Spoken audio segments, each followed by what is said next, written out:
नमस्कार, news point लेकर हाजिर हूं मैं राजीव। दोस्तों, आज का दिन देश के लिए काफी दुख भरा दिन है। दरअसल अहमदाबाद में आज दोपहर लंदन जा रहा एयर इंडिया का विमान क्रैश हो गया, जिसमें सवार सभी 242 लोगों के मारे जाने की खबर है। और ये विमान उड़ान भरते ही एयरपोर्ट के पास ही मेघानी नगर में मेडिकल कॉलेज हॉस्टल के मेस पर जा गिरा, जहां लंच का वक्त था। कई डॉक्टर्स उस समय लंच कर रहे थे, वो भी इस हादसे का शिकार हुए हैं। उनकी संख्या अभी पुष्ट नहीं है। 20, कुछ लोग 20 कह रहे हैं, कुछ 30 कह रहे हैं, कुछ कह रहे हैं कि इस पूरे हॉस्टल में लगभग 150 लोग थे, 150 जूनियर डॉक्टर्स थे। जो भी है, लेकिन ये दुखदाई है। इस घटना में गुजरात के पूर्व मुख्यमंत्री विजय रूपाणी की भी जान जा चुकी है, ये खबर भी है, क्योंकि वो भी लंदन जा रहे थे अपने परिवार से मिलने के लिए। गृह मंत्री अमित शाह अहमदाबाद के लिए निकल चुके हैं और प्रधानमंत्री नरेंद्र मोदी ने इस हादसे पर दुख जताते हुए पूरी जांच और पीड़ितों को मदद का आश्वासन दिया है। वहीं कांग्रेस संसदीय दल की अध्यक्ष सोनिया गांधी का वक्तव्य आया है, जिसमें उन्होंने कहा है कि अहमदाबाद में हुए इस दर्दनाक विमान हादसे में से मैं बेहद स्तब्ध और व्यथित हूं। मेरी संवेदनाएं यात्रियों और चालक दल के परिजनों के साथ हैं। जो दृश्य सामने आए हैं वे बेहद पीड़ादायक हैं। पूरा देश शोक में है और प्रार्थना कर रहा है। राहुल गांधी, प्रियंका गांधी, अखिलेश यादव समेत तमाम नेता इस हादसे पर शोक संवेदना प्रकट कर रहे हैं।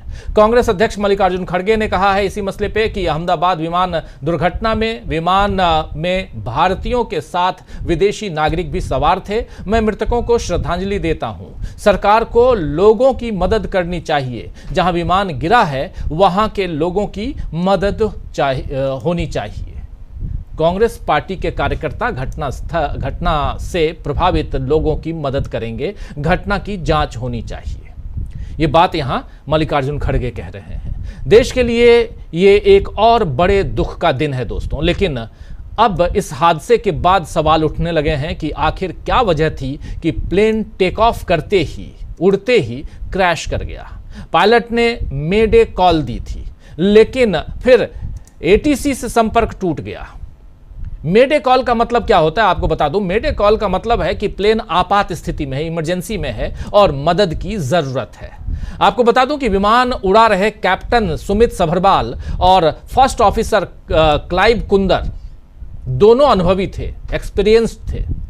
कैप्टन सुमित सभरवाल के पास करीब विमान उड़ाने का 8200 घंटे यानी 8200 घंटे का अनुभव था। जो मेन कैप्टन थे इस विमान को उड़ाने वाले, उनके पास 8200 घंटे का अनुभव था और उनके जो को पायलट हैं उनके पास 1100 घंटे का उड़ान का अनुभव था। प्लेन क्रैश को लेकर नोएडा में रहने वाले फॉर्मर पायलट एहसान खालिद ने क्या कुछ बताया है, ये जरा सुन लेते हैं। पायलट ऐसी स्थिति में क्या करते हैं ये आप देख लीजिए। विमान जो जाके गिरा है जिस छत पे, उसकी तस्वीर आप लोग देख रहे हैं। लेकिन यहाँ पर फॉर्मर पायलट एहसान खालिद ने क्या कुछ बताया है इसी मसले पर जरा सुन लीजिए। बहुत ही दर्दनाक हादसा, और उसमें क्या हुआ होगा ये तो flight data recorder, cockpit voice recorder, ACARS के डेटा से पता चलेगा। लेकिन जो विजुअल्स आ रहे हैं उससे एक चीज साफ नजर आता है कि एयरक्राफ्ट जो है वो फ्लाई कर रहा था और फ्लाई करते हुए ग्राउंड पे गया है। दैट मीन्स के एयर में कोई एक्सप्लोजन नहीं हुआ था। सबसे पहले तो ये। दूसरी चीज जो बहुत क्लियर है वो ये कि वेदर ऐसा हार्श वेदर नहीं था जो कि कंट्रीब्यूटरी फैक्टर हो सकता है। तीसरी चीज कि इस पूरे विजुअल्स से लगता है कि एयरक्राफ्ट को लॉस ऑफ पावर है। वो लॉस ऑफ पावर एक इंजन में है या दोनों इंजन में है, ये कहना बहुत डिफिकल्ट होगा। लेकिन जो भी पावर था that was not sufficient to keep the aircraft flying. उसको तो ये जो लॉस ऑफ पावर है, अगर हम इसको दो भाग में डिवाइड करें तो एक तो है टेक्निकल कि इंजन के मैल फंक्शन। बहुत रेयर है कि दोनों इंजन का लॉस ऑफ पावर साइमल्टेनियसली हो। दूसरा है जैसा कि वो हडसन रिवर वाले में हुआ था, loss of power on both engines हुआ था, but that was due to bird strike के वजह से हुआ था। दोनों इंजन लॉस हो गए थे। ये इंजन एयरबस 320 से बहुत बड़ा है और बर्ड हिट से भी दोनों इंजन का स्ट्रेट अवे एक साथ खत्म होना in 1 minute duration is very rare. So it's very difficult to say कि टेक्निकल फॉल्ट ऐसा क्या हो सकता है जो कि दोनों इंजन के पावर को लॉस करेगा. क्या इतने बड़े बर्ड एक्टिविटी वहां पर थे? वैसे अहमदाबाद एयरपोर्ट में बर्ड्स बहुत हैं, लेकिन क्या वो इतने ज्यादा थे कि एयरबस बोइंग 787 जैसे जहाज के दोनों इंजन को एक साथ खत्म कर सकता है? Quite unlikely, but that is one of the possibility. अभी खबर यह है कि पायलट ने मेडे कॉल दिया था. इसका मतलब यह है कि जो भी फेलियर था वो पायलट के कॉकपिट में दिखा था. अगर वो दिखा था दैट मीन्स कि वो टेक्निकली उसमें वो फॉल्ट नजर आया और उसको ये लोग कॉम्बैट करते हुए एयरबॉर्न हुए. जो चीज मुझे नहीं समझ में आ रही है कि उनका लैंडिंग गियर क्यों डाउन था और क्या फ्लैप्स के पोजीशन वही थे जिसपे कि परफॉर्मेंस कैलकुलेट किया गया था. फ्लैप्स एक विंग्स के पीछे में एक डिवाइस होता है जो कि लिफ्ट को बढ़ाता है. तो जब एयरक्राफ्ट टेक ऑफ करता है तो उसका फ्लैप्स टेक ऑफ पे होता है, लैंडिंग गियर डाउन होता है. जैसे ही एयरबॉर्न होता है तो लैंडिंग गियर को अप किया जाता है. वो 30 से 50 फीट के ऊपर में लैंडिंग गियर को अप करने की कार्यवाही 50 फीट से ऊपर से शुरू हो जाती है. और इस केस में लैंडिंग गियर डाउन है. पॉसिबिलिटी के एयरक्राफ्ट का engine power loss was detected before hand. अब टेक्निकल फॉल्ट के साथ अगर कोई मिक्सअप ऑफ पायलट एक्शन हुआ है कॉकपिट में तो वो सीवीआर और एफडीआर ही बताएगा. लेकिन विजिबली जो नजर आ रहा है, पायलट इन कमांड जो कंट्रोल पे थे वो एयरक्राफ्ट के नोज को पिच कर रहा है ऊपर की तरफ to control the flight from descending और कंटिन्यू क्लाइंबिंग. ये दोनों ही चीज नहीं हो पा रहा था. इसकी वजह तो यह है कि सफिशिएंट पावर नहीं था या उस फ्लाइट.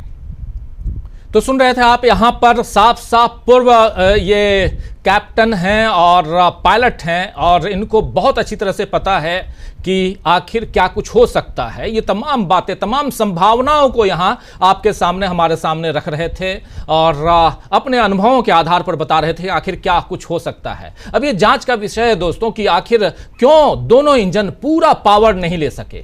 कहीं हादसे के बाद किस तरह पीड़ितों की शिनाख्त होगी और कैसे मदद दी जाएगी, इस बारे में Dhananjay Dwivedi, additional chief secretary Gujarat health and family welfare department, ने जो कुछ कहा है आइए उसको भी सुन लेते हैं. गुजरात में और इस हादसे के बाद सुन लीजिए जरा. एयर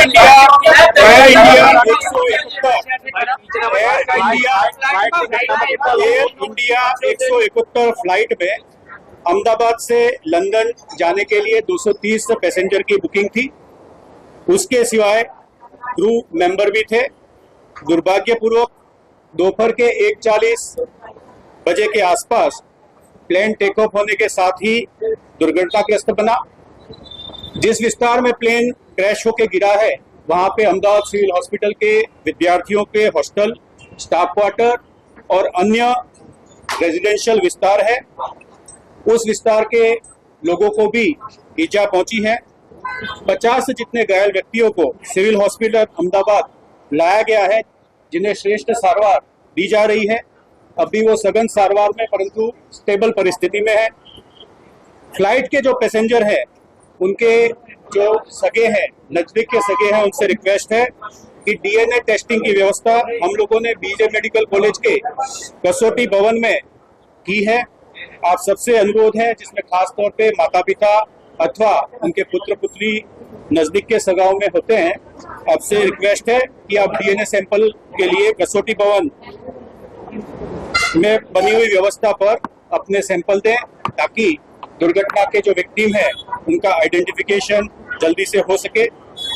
प्लेन के जो मुसाफिर हैं उनके रिलेटिव और बाकी जो इजा होके घायल होके सिविल हॉस्पिटल आए हैं उनके सगे संबंधियों को अगर किसी भी तरह की पूछताछ करनी है, ज्यादा माहिती की जरूरत है, तो उसके लिए सिविल हॉस्पिटल अहमदाबाद ने 2 हेल्पलाइन नंबर शुरू किए हैं.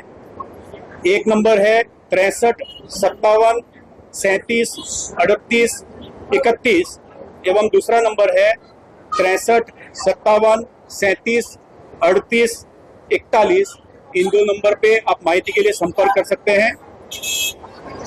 प्लेन के जो पैसेंजर थे उनके सगे संबंधियों के लिए मेडिकल कॉलेज बिल्डिंग में कसौटी भवन में वेटिंग एरिया की हम लोगों ने व्यवस्था की हुई है। धन्यवाद।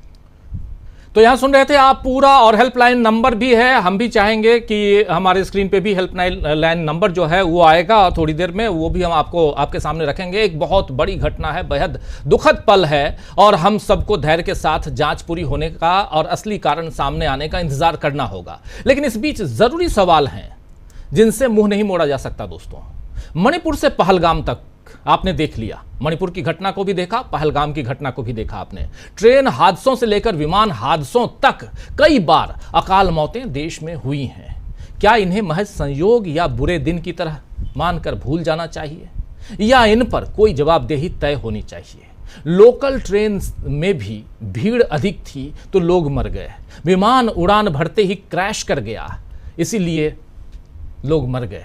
ये केवल तकनीकी खामियां हैं या इसमें इंसानी लापरवाही भी है? इन तमाम सवालों का जवाब ढूंढने की कोशिश करनी चाहिए। लेकिन इस बीच ये विजुअल देखिए, ये विजुअल इसी प्लेन में, चूंकि ये जहाज जो अहमदाबाद से लंदन के लिए उड़ान भरते समय जैसे ही टेक ऑफ किया और विद इन सम मिनट ये गिर गया है, तो अगर गिरा है तो उससे पहले ये दिल्ली से अहमदाबाद पहुंचा है। दिल्ली से अहमदाबाद पहुंचने में कई वहां पर लोग जो हैं सवार थे जो दिल्ली से अहमदाबाद जा रहे थे। उनमें से एक हैं आकाश वत्स। ये लिख रहे हैं कि मैं इसी फ्लाइट में था जो 2 घंटा पहले इसी फ्लाइट से निकल के मैं अहमदाबाद आया हूं, और जो दिल्ली से अहमदाबाद आई है, और मैंने नोटिस किया था कुछ अनयूजुअल थिंग्स, जो इसमें कुछ ऐसी चीज़ें थी जो लगा कि ये ठीक नहीं हैं, और उसी के ये विजुअल्स फोटो इन्होंने भेजे हैं और इनके ट्वीट पे है, और इन्होंने लिखा है कि प्लीज़ कांटेक्ट मी। अब अलग अलग लोगों से जिनको भी कांटेक्ट करना हो वो इनसे कर सकते हैं, और ये सब कुछ देख रहे हैं, ये देखिए। और इसका इन्होंने वीडियो बनाई है, उसी जहाज के अंदर का है। लेकिन जब ये जहाज दिल्ली से अहमदाबाद पहुंचा था, फिर अहमदाबाद से इसको जाना था लंदन, और इसी जहाज में पूर्व मुख्यमंत्री गुजरात के विजय रूपाणी भी थे, जो अब नहीं रहे। ये सब कुछ और इसके अलावा इस जहाज में 169 इंडियंस थे, 53 ब्रिटेन के थे, 1 कैनेडियन, 10 क्रू के मेंबर, ये तमाम लोग थे, और इन सब की जान जा चुकी है इस क्रैश में। और इसके साथ साथ ये कैसे हुआ, क्या हुआ, ये सब कुछ हम बताएंगे। और ये लिस्ट है, पूरी लिस्ट। इसमें विजय रूपाणी का चेहरा भी आप देख रहे हैं। विजय रूपाणी की आखिरी तस्वीर प्लेन में सीट नंबर 2D पर बैठकर, 2D सीट नंबर पर बैठकर, वो आखिरी तस्वीर, वो भी हम आपको दिखाते हैं। लेकिन ये घटना, अब आते हैं चर्चा को आगे बढ़ाते हैं। अभी तक तो जो इंफॉर्मेशन वो आपके सामने रख रहा हूं, ये देखिए, पीछे विजय रूपाणी बैठे हुए हैं। विमान हादसे में से पहले पूर्व सीएम विजय रूपाणी की तस्वीरें, पीछे बैठे हुए हैं विजय रूपाणी। ये इन्होंने, इस लेडी ने लिया है, ये विमान में बैठे हुए हैं विजय रूपाणी, इनकी तस्वीर है, उनकी फोटो, ठीक है। तो ये भी अब इस दुनिया में नहीं रहे इस हादसे में। ये आप विमान का मलबा देख रहे हैं जो गिरा हुआ है एक बिल्डिंग के ऊपर, और ये बिल्डिंग मेस है। ये यहाँ पे लोग खाना खा रहे थे और जूनियर डॉक्टर्स काफ़ी थे। लेकिन यहाँ ये हादसा हुआ क्यों? एयर इंडिया का विमान बोइंग 787, बोइंग कंपनी 787, ये क्या है ये भी समझेंगे। चलिए पहले हम आते हैं हमारे तमाम वरिष्ठ साथियों के बीच, चर्चा की शुरुआत करते हैं। जरा स्क्रीन पर देखिए, हमारे 5 वरिष्ठ साथी जुड़े हुए हैं, हमारे साथ जुड़े हुए हैं डॉक्टर राकेश पाठक जी, पंकज चतुर्वेदी जी, प्रोफेसर रविकांत जी, प्रशांत टंडन जी, अमलेंदु उपाध्याय जी, और साथ में आप तमाम दोस्त साथी, शुभचिंतक, आप सबका स्वागत है, इस्तकबाल है। और सीधे आना चाहता हूँ प्रशांत जी, पहले आपके पास आना चाहता हूँ और आपसे ज़रा समझूँ। बोइंग 777 काफ़ी नाम हुआ था इस कंपनी का, अमेरिकन कंपनी है, 2 है मुख्यतः, और जब भी हम लोग जाते हैं तो आपका बहुत, इसलिए आपके पास आ रहा हूं, और डॉक्टर राकेश पाठक जी के पास भी आऊँगा, उनके पास भी काफ़ी ऐसी चीज़ों की जानकारियां हैं, और इसलिए आप दोनों को स्पेशली आज की इस चर्चा में, बाकी हमारे तीनों साथी भी अनुभवी हैं ही। और जब भी जाता हूं हम लोग साथ साथ घूमते हैं तो आप मुझे बताते हैं कि कैसे बाइफरकेट कर सकते हैं कि कौन विमान बोइंग है और कौन विमान एयरबस है। कई बार आपने बताया है। और लेकिन यहाँ पर बोइंग को लेकर काफ़ी चर्चा होती रही है प्रशांत जी। बोइंग 777, 777, फिर बोइंग 787 जो ये लेटेस्ट मॉडल है। ये जहाज मात्र 11 साल पुराना जहाज था, बहुत पुराना नहीं था, मात्र 11 साल पुराना। और मात्र 11 साल पुराना मतलब ठीक ठाक कंडीशन में। और इतना बड़ा हादसा ये भी है, जैसे हमने अभी पूर्व पायलट की बाइट भी सुनी और जिसमें उन्होंने कहा कि कई तरह की संभावनाएं हो सकती हैं। लेकिन पहले आपसे समझना चाहता हूं कि आखिर ये हादसे जो हो रहे हैं उसमें बोइंग इतना ज़्यादा क्यों नजर आता है। उसके अलावा बहुत कुछ है जो आपके जरिए हम समझेंगे। प्लीज प्रशांत जी। तो बहुत दुखद घटना है राजीव जी, जिसमें कि जिस तरीके का हादसा दिख रहा है, लगता है कि कोई भी बचा नहीं होगा। और कोई बचने की संभावना इसलिए नहीं कि अगर आपने वो वीडियो देखा हो कि जहाज जो है एक बड़े से बम की तरह फट गया और वो इतनी उसमें आग लग गई होगी कि आप जो तस्वीरें देखी हैं, जो जिनको हम दिखा नहीं सकते यहाँ पे, वो बॉडीज को पहचानना मुश्किल है। इसलिए डीएनए के जरिए ही पहचानी जाएगी बॉडीज, इतनी जल गई हैं। एक तो क्योंकि टेक ऑफ करते ही ये हादसा हो गया, तो जहाज में फ्यूल पूरा था, फ्यूल टैंक उसके पूरे भरे थे। तो जैसे ही वो हादसा हुआ वो उसमें आग लग गई और जिसको हम देख रहे हैं कि आग का गुब्बारा एक जो वीडियो में दिखाई दे रहा है। दूसरी बात जो कैप्टन अभी कह रहे थे, वो मैंने भी देखा, उस तस्वीर में भी आप देख सकते हैं कि इस तस्वीर में दिखाई दे रहा है कि इसका जो अंडर कैरेज है, जो पिछला पहिया है, वो पहिया खुला हुआ दिख रहा है। ये टेक ऑफ करने के कुछ ही सेकंड्स के अंदर एक आवाज़ आती है, अगर आप बैठे हो और वो खट से आवाज़ आती है, वो पहिया अंडर कैरेज ऊपर चला जाता है। ये बाहर दिख रहा है, इसका मतलब है कि कुछ ना कुछ समस्या है वहाँ पे। दूसरी चीज कि जो कैप्टन साहब ने कहा कि पावर वो नहीं ले पाया, जाहिर सी बात है कि पावर नहीं ले पाया, इसीलिए वो एयरबोर्न नहीं रह पाया।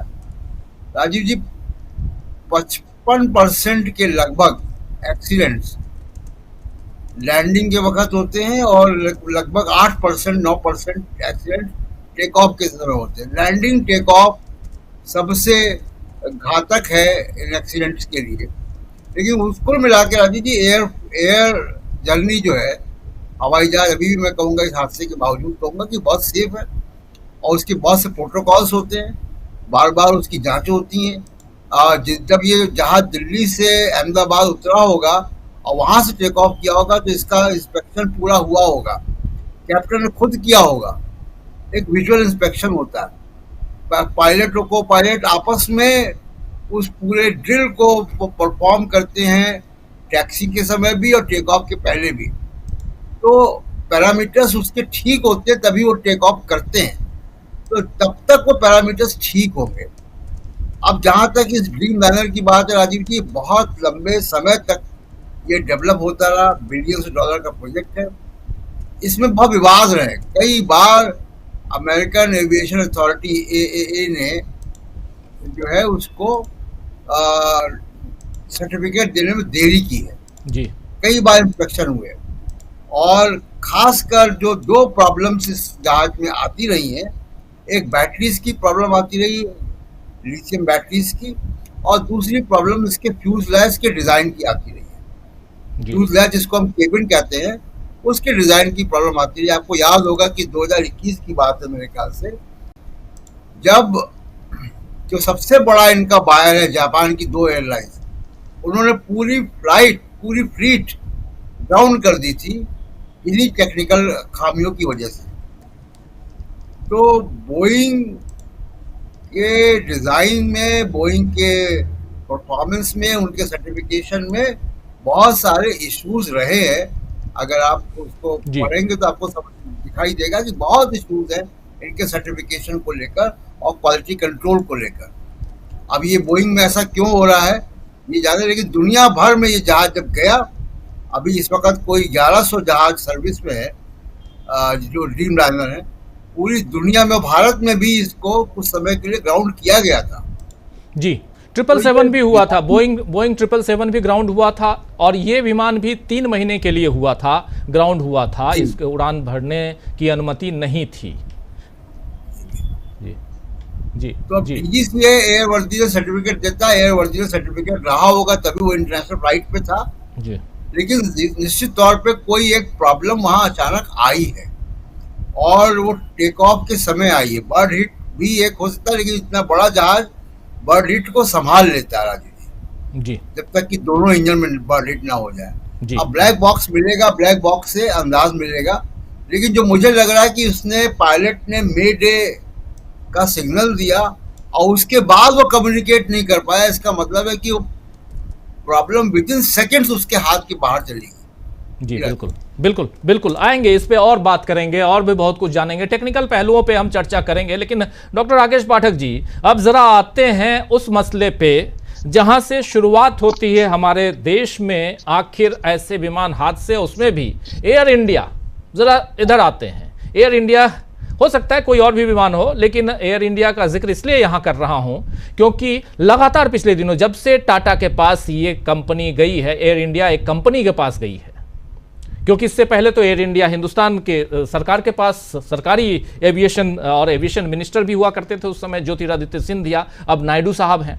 लेकिन समझना, और ज्योतिरादित्य सिंधिया के समय ही ये गया था वहां टाटा के पास, और ये कहते हुए कि एयर इंडिया के ऊपर कर्ज बहुत है, और दूसरी बात ये कि अब एयर इंडिया को और मजबूत किया जाएगा। टाटा के पास सिंगापुर एयरलाइंस के साथ कोलैबोरेटेड एक और जो कंपनी थी, जो एयरवेज, उसको भी मर्ज कर दिया गया। लेकिन अब सवाल ये उठता है कि उसके बाद से आप देखिए, कभी इसकी सीट की दिक्कतें, ऐसी खबरें भी आई, कभी खाना में दिक्कत, कुछ और आ गया, कभी और कुछ, ये तमाम चीजें आती रही हैं। एक जो क्वालिटी मेंटेन होना चाहिए था वो नहीं है, और अब तो स्थिति हमने देख लिया, एक साथ कितने लोगों ने पुष्टि हुई है, 204 शव बरामद हो गए हैं, 41 घायलों को अस्पताल पहुंचाया गया है। ये 41 घायल कौन हैं? जिस विमान जो जिस छत के नीचे गिरा है ये विमान, वो घायल हैं। जहाज के अंदर वाले तो शायद ही कोई बचे होंगे। हमारे एक साथी पूछ रहे हैं कि विजय रूपाणी, ये घोषित तौर पे विजय रूपाणी अब नहीं बचे, वो इस दुनिया में नहीं रहे, क्योंकि उनको लेकर डॉक्टर रमन सिंह और ऐसे तमाम बीजेपी के नेताओं ने श्रद्धांजलि अर्पित कर दी है। अभी तक घोषणा नहीं हुई थी, चूंकि अब घोषणा हो, श्रद्धांजलि अर्पण की बात आ रही है, तो इसका मतलब है कि वो अब नहीं रहे। विमान में थे, इसी विमान में थे, और उनकी पत्नी वहाँ रहती हैं लंदन में, और परिवार से मिलने जा रहे थे। और एक बात और है कि उनके बेटे का भी निधन हादसे में ही हुआ था, विजय रूपाणी के। तो ये दुखद है, विजय रूपाणी भी अब नहीं रहे। मगर यहाँ सवाल पे आता हूँ डॉक्टर साहब, सवाल ये है कि भारत सरकार क्या अपने पास, एविएशन मिनिस्ट्री तो है, लेकिन अपना कोई विमान, अपनी कोई एयरवेज नहीं है। क्या इस पे बात नहीं होनी चाहिए? आपने सब कुछ प्राइवेट कर दिया। सबसे बड़ी बात और भी, ये भी जोड़ देता हूं, जिस एयरपोर्ट से, ये अहमदाबाद का जो एयरपोर्ट है, इस एयरपोर्ट के देख रेख की जिम्मेदारी अडानी के ऊपर है, और अडानी को 2020 में इस एयरपोर्ट को 50 साल के लिए लीज पर दिया गया है। 1-2 साल के लिए नहीं, 50 साल के लिए गौतम अडानी की कंपनी को यह एयरपोर्ट, अहमदाबाद का एयरपोर्ट, लीज के लिए दिया गया है। यह जहाज दिल्ली से उड़ के जाता है अहमदाबाद। क्या अहमदाबाद में ठीक ठाक चेकिंग, इसके लिए जो रख रखाव, इन सब सारी चीजें जो होती हैं, वो किया गया था? यह भी एक सवाल उठता है। जरा आपकी टिप्पणी। डॉक्टर साहब, सबसे पहले तो इस हादसे में जो लोग अपनी जान गंवा बैठे हैं, उन सब के लिए श्रद्धांजलि, और उनके परिजनों के लिए सांत्वना। ईश्वर उन्हें शक्ति दे इस दुख को सहे। और ये राष्ट्रीय शोक का विषय है, कितने सारे लोग इस हादसे में मारे गए। जिन सवालों पर हम चर्चा कर रहे हैं राजीव जी, थोड़ा संक्षेप में कुछ और मुद्दे भी इसमें तकनीकी पहलू लेकर आना चाहता हूं। ये जो बोइंग है, ये दुनिया के सबसे भारी भरकम विमानों में से एक है, करीब करीब 250 टन इसका वजन है। लेकिन एक बहुत चौंकाने वाली बात हमारे संज्ञान में आई। एक सैम सालेहपुर नाम के विसिल ब्लोअर हैं, जो खुद एविएशन इंजीनियर रहे, भारत के नहीं है। सैम सालेहपुर लगातार पूरी दुनिया में विमानों की खामियों को लेकर, विमान हादसों को लेकर सरकारों को, विमान कंपनियों को चेताते रहे। कुछ साल पहले उन्होंने एक अपनी रिपोर्ट जारी की थी और इसी बोइंग को लेकर, इसी ड्रीम लाइनर 787 को लेकर और 777 को लेकर आगाह किया था कंपनियों को कि इसको बनाने में शॉर्टकट अपनाए गए। कई जगह इस तरह की खामियां छोड़ दी गई हैं जो उन्होंने लिखा था कि भविष्य में जोखिम भरी और विनाशकारी हो। इसके बाद राजीव जी, एक एजेंसी है फेडरल एविएशन एडमिनिस्ट्रेशन एजेंसी, उसने 2021 से लेकर 2023 तक इस बोइंग को बनाने वाली कंपनियों की सप्लाई पर रोक लगा दी। फिर कंपनी ने कहा कि हम ठीक से बना रहे हैं, जो खामियां बताई गई थी, जो विसिल ब्लोअर सैम सालेहपुर ने बताई थी, उनको भी दूर कर लिया गया है। उनका कहना था कि जब इसको असेंबल किया गया, बनाते समय जो असेंबलिंग टीम थी, उन्होंने अलग अलग जगह जो फ्यूज लॉज के हिस्से होते हैं उन्हें जोड़ने में छोटी छोटे गैप्स छोड़ दिए हैं, उन्हें भरा नहीं गया है, जो आगे चलकर बड़ी खामी में बदल सकता है और विनाशकारी हो सकता है। तो सैम सालेहपुर की जो आशंकाएं थी वो लगातार सही साबित होती चली आ रही। 2025 में ही इसी विमान में 6 बार ऐसी खामियां आई हैं कि इमरजेंसी लैंडिंग करना पड़ी है। कुछ समय पहले बर्मिंघम जाने वाली एक विमान को इमरजेंसी में लैंड करवाया गया था। एक बार अमेरिका में लागोस में लैंडिंग हुई है और छोटी छोटी और घटनाएं। संयोग से कुछ लोग घायल हुए थे, बड़ा हादसा नहीं हुआ। लेकिन समय रहते सारी खामियों को दूर नहीं किया गया। उन खामियों के साथ ये ताबूत बनकर उड़ते रहे इतने बड़े बड़े जंगी जहाज, और आज इतना बड़ा हादसा हो गया। अब जांच होगी, फिर उसका कोई दोषी पाया जाएगा, लेकिन निश्चित तौर पर जो तकनीकी विशेषज्ञ हैं वे ही किसी अंतिम निष्कर्ष पर पहुंच पाएंगे कि असल में हादसा क्यों हुआ। इसमें एक तकनीकी पहलू यह है, यद्यपि हमने जिनका बयान सुनवाया वे तो सबसे बड़े विशेषज्ञ में से एक हैं, उन्होंने बहुत विस्तार से सारी बात बताई कि लैंडिंग गियर उसका खुला हुआ था वगैरह वगैरह। आमतौर पर इस तरह के विमान हादसों के बाद जो ब्लैक बॉक्स होता है उससे काफी मदद मिली, लेकिन जितनी जानकारी अब तक सामने आई उससे ऐसा लगता है कि मेडे के अलावा शायद और कोई चीज ब्लैक बॉक्स में भी अब मिलने वाली नहीं। जो तकनीकी खामियां दर्ज होने लायक होंगी उतना समय भी वहां नहीं मिल पाया। फिर भी उम्मीद की जा सकती है कि ब्लैक बॉक्स के सारे डाटा को रिकवर करने के बाद शायद और कोई जानकारी सामने आए जी। इसमें एक पहलू यह भी है राजीव जी कि एयर इंडिया में जो खामियां थी उनको लेकर सामान्य यात्रियों के अलावा शिवराज सिंह चौहान जैसे लोग, आपको याद दिला रहा हूं, हमारे दर्शकों को भी याद होगा, बहुत दिन नहीं हुए, अभी कुछ महीने पहले की बात, शिवराज सिंह चौहान ने, जो मोदी सरकार में केंद्रीय मंत्री हैं, 4 बार के मुख्यमंत्री हैं, उन्होंने लिखा था कि मेरी सीट टूटी हुई है जिस पर मैं बैठा हूं, जो दूसरी ऑफर की गई वो भी टूटी हुई जी। ये एक वीवीआईपी जो कैबिनेट में मंत्री है उसके साथ सुलूक हो रहा है, तो बाकी यात्रियों की सुख सुविधाओं का क्या हाल होगा। निश्चित तौर पर सरकार को सारी बातों को बलाए ताक रखकर सबसे पहले यात्रियों की सुरक्षा पर ध्यान देना चाहिए। जरूरत पड़े तो एक बार फिर इसके पूरे बेड़े को ग्राउंड कर देना चाहिए, और ये तभी उड़ान भरें जब तक इस बात की गारंटी ना हो जाए कि लोगों की जिंदगी और लोगों की जान से खिलवाड़ नहीं होगा।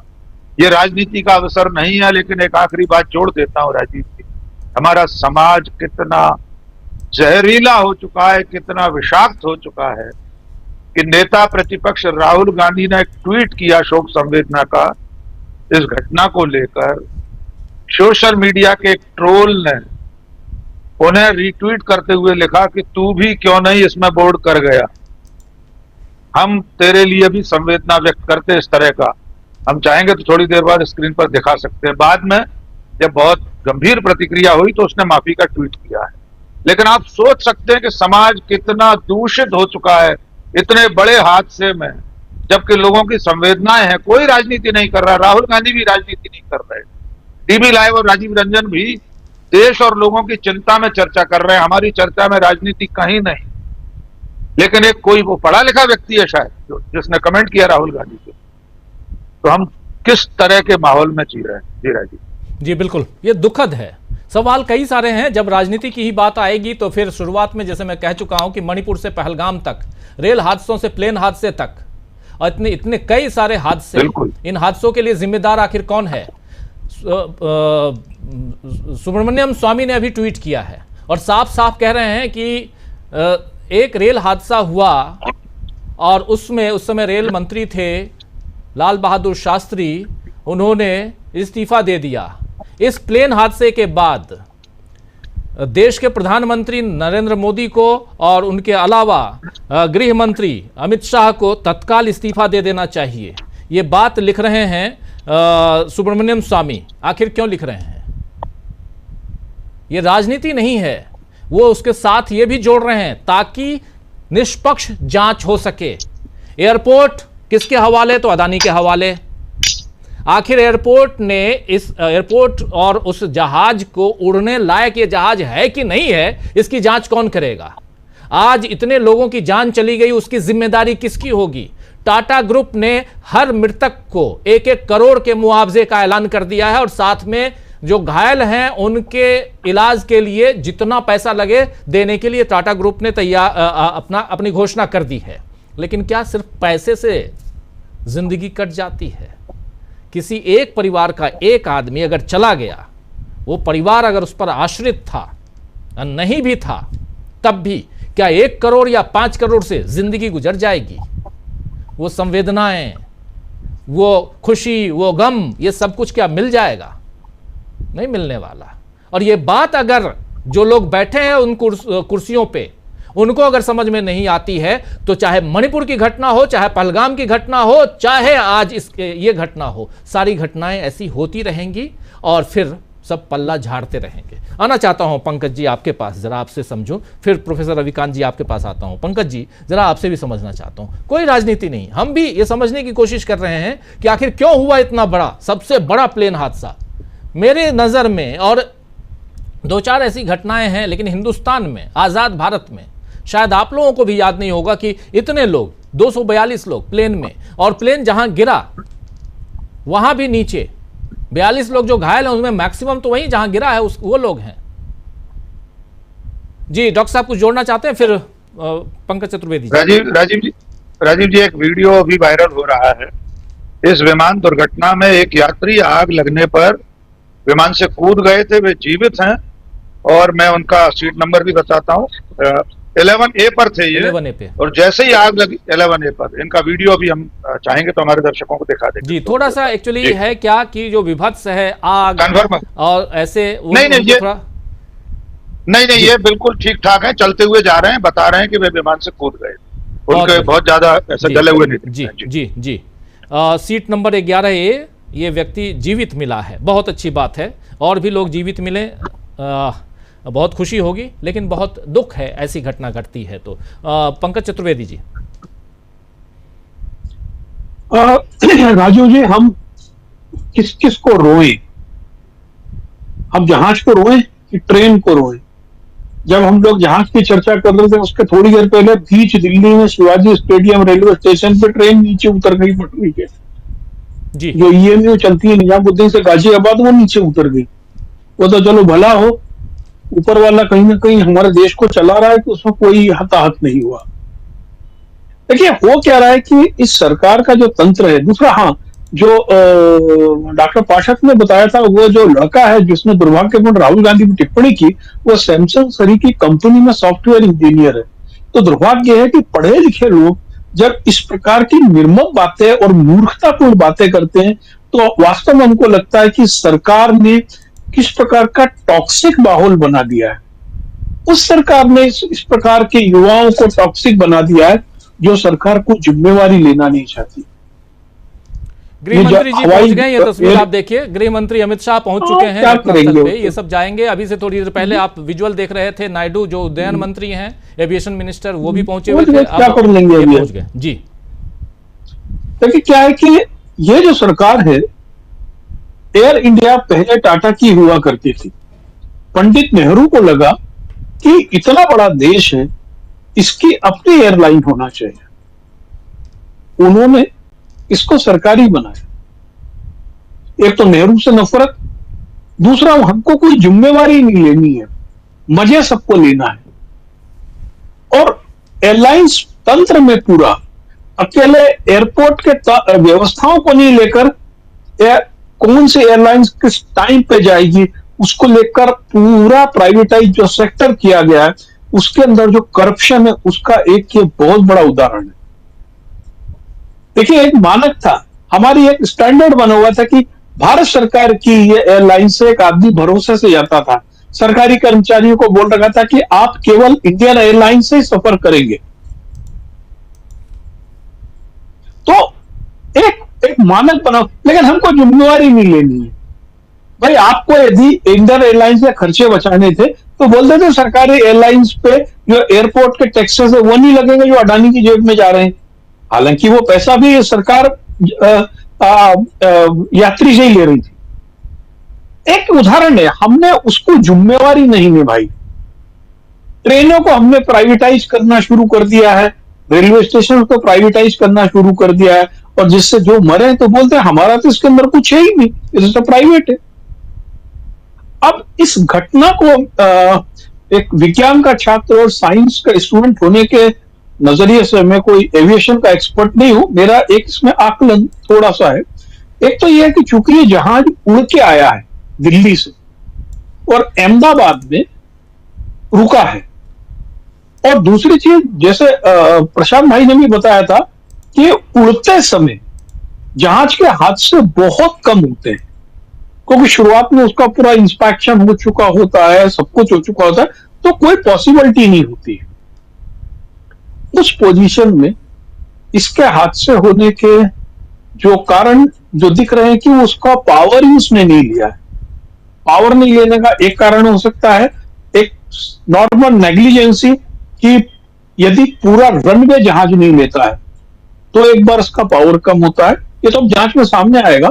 दूसरा एक जो बहुत बड़ा खतरा जलवायु परिवर्तन और एक्सट्रीम हीट के कारण world wide civil aviation industry में देखा गया कि बहुत ज्यादा यदि complete fuel neck to neck भरा होता है और एक्सट्रीम हीट वाले इलाके में जहाज खड़ा होता है तो उससे फ्यूल के डाइल्यूशन की प्रॉब्लम होती है। डाइल्यूशन होने के कारण उसके अंदर प्रॉपर ऑक्सीजन नहीं मिल पाती और वो उतनी पावर जनरेट नहीं कर पाता है। ये एक इंटरनेशनल पेपर है इसके ऊपर कि जहां पे एक्सट्रीम हीट शुरू हुई है उन जगहों पर एयरलाइंस के ऐसे जहाजों को किस प्रकार से ठंडा करके रखा जाए। खैर ये तो अभी जांच में सामने आएगा, लेकिन दुर्भाग्य ये है कि हमारी सरकार अकाउंटेबल नहीं है, जिम्मेवार नहीं है। मणिपुर में हम जिम्मेवारी नहीं लेंगे। ट्रेन कितनी लुढ़की है, कितनी सारी ट्रेन।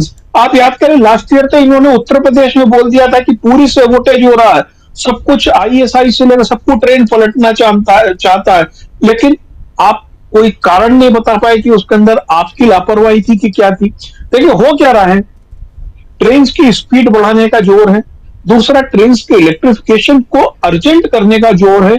मैं बता रहा हूं कई जगह आंध्रा में, तेलंगाना में और महाराष्ट्र में ऐसी जगह इलेक्ट्रीफाई करके डबल पटरी करके ट्रेन चला दी गई जिसके अंदर सिक्योरिटी चेक नहीं हुए, जल्दबाजी के कारण कि हमको श्रेय लूटना है, हमको कॉलर खड़ा करना है। आप जितने भी हमारे सो कॉल्ड बड़े एक्सप्रेसवे बने, हमको केवल श्रेय लूटना है। उस चक्कर में स्थिति यह है कि हम केवल उनको शुरू कर रहे हैं और उस पर इतने ज्यादा घटनाएं हो रही हैं। दिल्ली मेरठ एक्सप्रेस में हम देख चुके, not only accident, water logging से लेकर उसके टैपर तक आज की तारीख में भी सही नहीं है।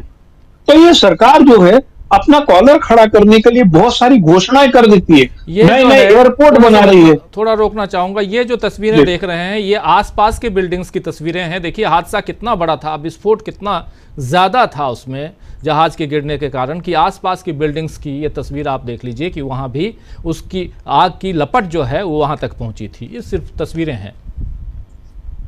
ये राजीव जी मोस्ट प्रॉब्ली है जो मेडिकल कॉलेज का प्रेमिसेस है, जी जिसके अंदर उस समय जो कैंटीन है उसमें लगभग 150 तो स्टूडेंट खाना खा रहे थे, उसमें कम 30-35 तो ऊपर छत से कूद गए।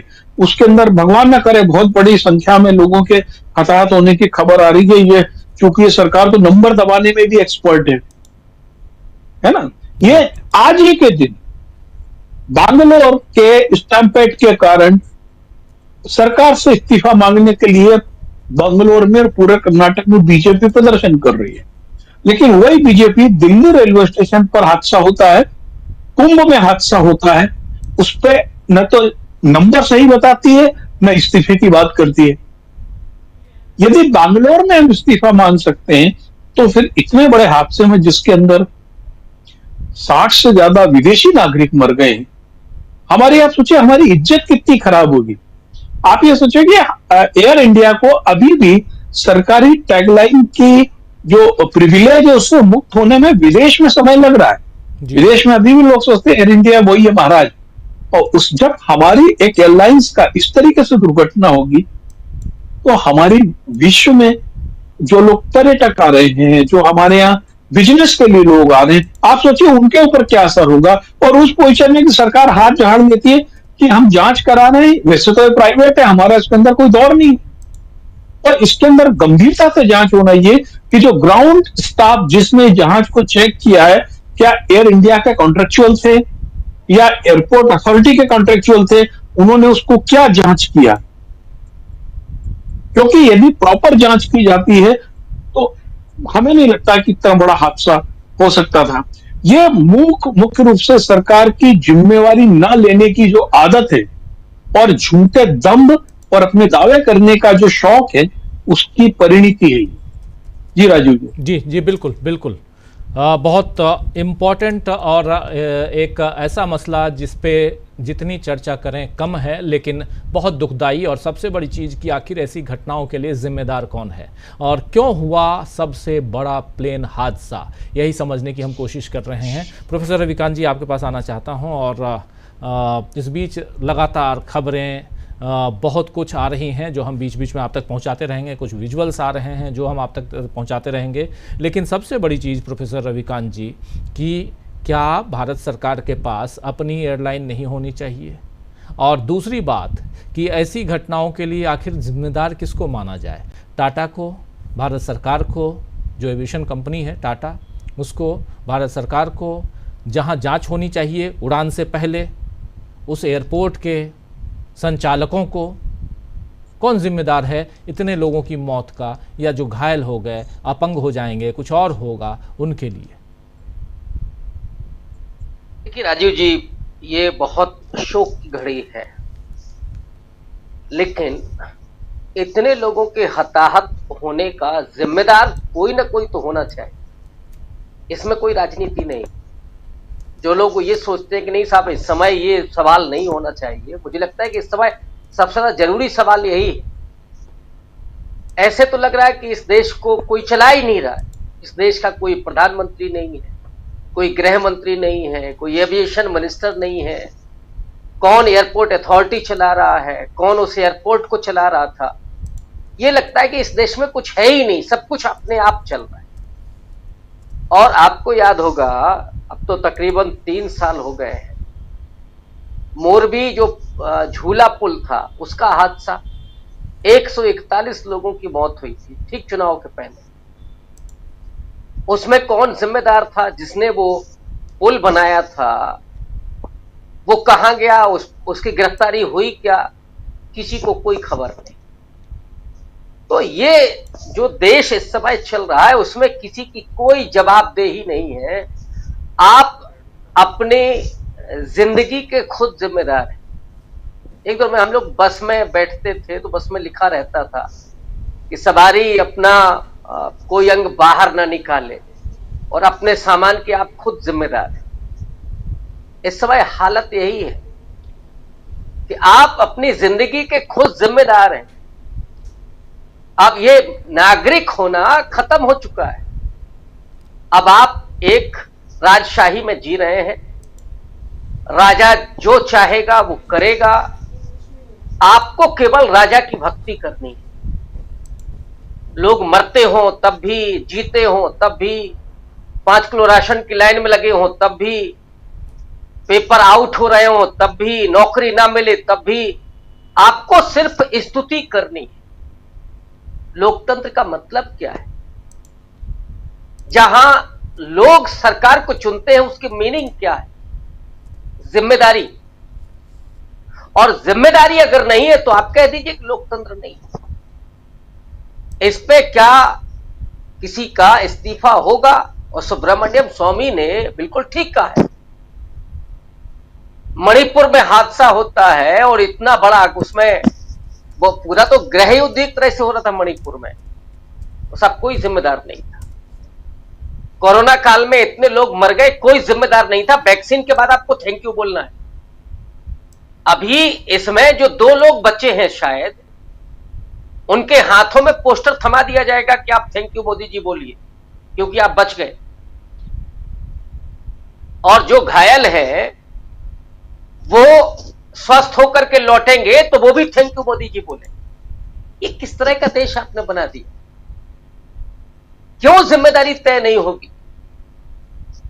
ये शोक की घड़ी सबके लिए है, लेकिन आपने देश की इज्जत मिट्टी में मिला दी। अगर आप देश नहीं चला पा रहे तो किसने आपको पकड़ के रखा हुआ है कि आप कुर्सी पर विराजमान ही रहे?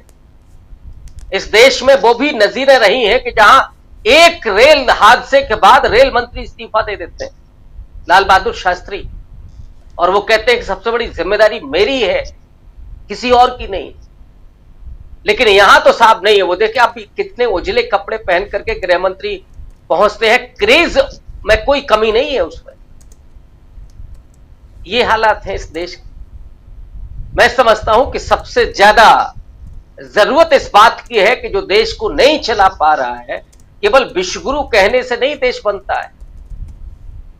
अब जब तक आप जिम्मेदार नहीं बनाएंगे, जिम्मेदारी तय नहीं करेंगे, और जिम्मेदारी का मतलब यह नहीं है कि वहां मान लीजिए कि वर्ड्स की वजह से यह हादसा हुआ तो आप उसमें 1-2 लोगों को बुक करेंगे और काम खत्म करेंगे।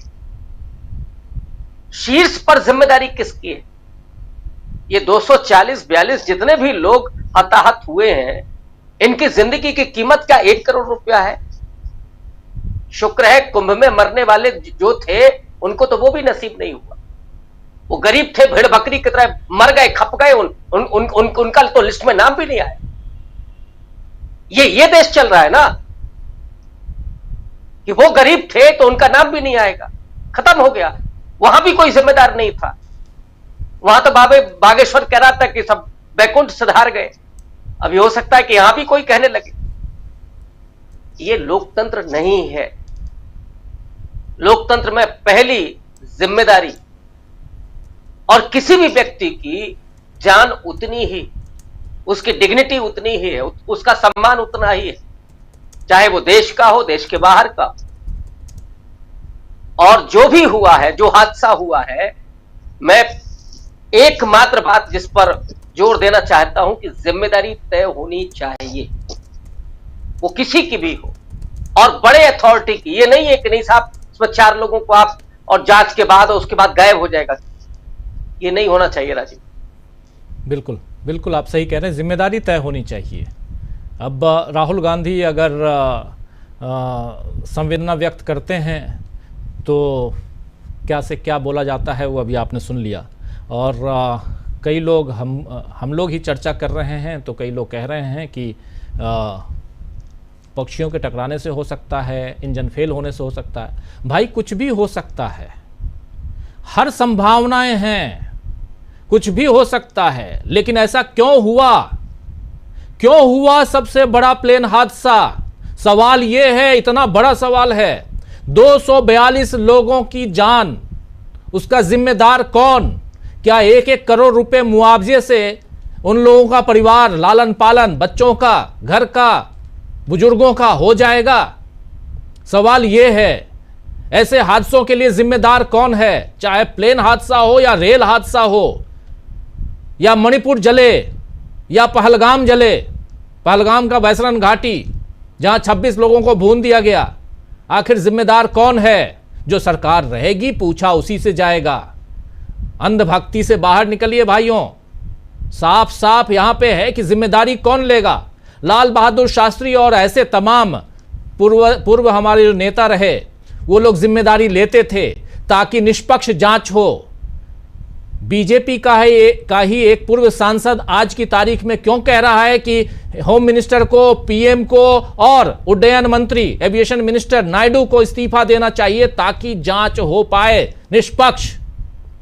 क्यों ये जिम्मेदारी, उस एयरपोर्ट की जिम्मेदारी अगर अडानी के ऊपर है तो अडानी को क्यों नहीं जिम्मेदारी लेनी चाहिए कि जो फ्लाइट, जो एयर इंडिया की फ्लाइट आती है दिल्ली से अहमदाबाद और यहां से जाने के लिए, उड़ान भरने से पहले उसकी जांच हुई कि नहीं हुई ठीक से? तकनीकी जांच जिसको बोलते हैं टेक्निकल। ये तो आपको पसंद नहीं आएगा। आपको सिर्फ पसंद आएगा भक्ति कीजिए। आपको पसंद आएगा कि हां ये कह दीजिए कि पक्षी से टकरा गया, पक्षी क्यों थे वहां पे, ये भी तो पूछा जाएगा। तो बहुत कुछ है एयरपोर्ट के आसपास के एरिया को कैसे पक्षियों से और बाकी ऐसी चीजों से बचाया जाए, ये सब कुछ भी है। लेकिन सबसे बड़ी चीज, क्या जिम्मेदारी से हम मुंह मोड़ लें? क्या हम पूछे ही नहीं, कोई सवाल ही ना करें? ये तो बहुत अच्छी बात है। यहां तो फिर काहे का फिर न्यूज पॉइंट बंद करते हैं भाई, सवाल ना करें। फिर सवाल, अगर प्रधानमंत्री की कुर्सी पर आप बैठे हैं तो प्रधानमंत्री जी आपसे सवाल पूछा जाएगा और आपको जवाब देना होगा। कोई भी रहे, कल को मनमोहन सिंह थे, उनसे भी सवाल पूछा जाता था। कल को कोई और साहब आएंगे, उनसे भी सवाल पूछा जाएगा। अमलेंदु जी, जरा आपसे समझना चाहता हूं कि आखिर इतनी बड़ी घटना, उसके बाद अगर सवाल पूछे जाएं तो लोगों को परेशानी होती है। उतने लोग मर गए, मातम में हैं, उतना परिवार, भगवान न करे कि आपके परिवार में, किसी के परिवार में ऐसी घटना घटे।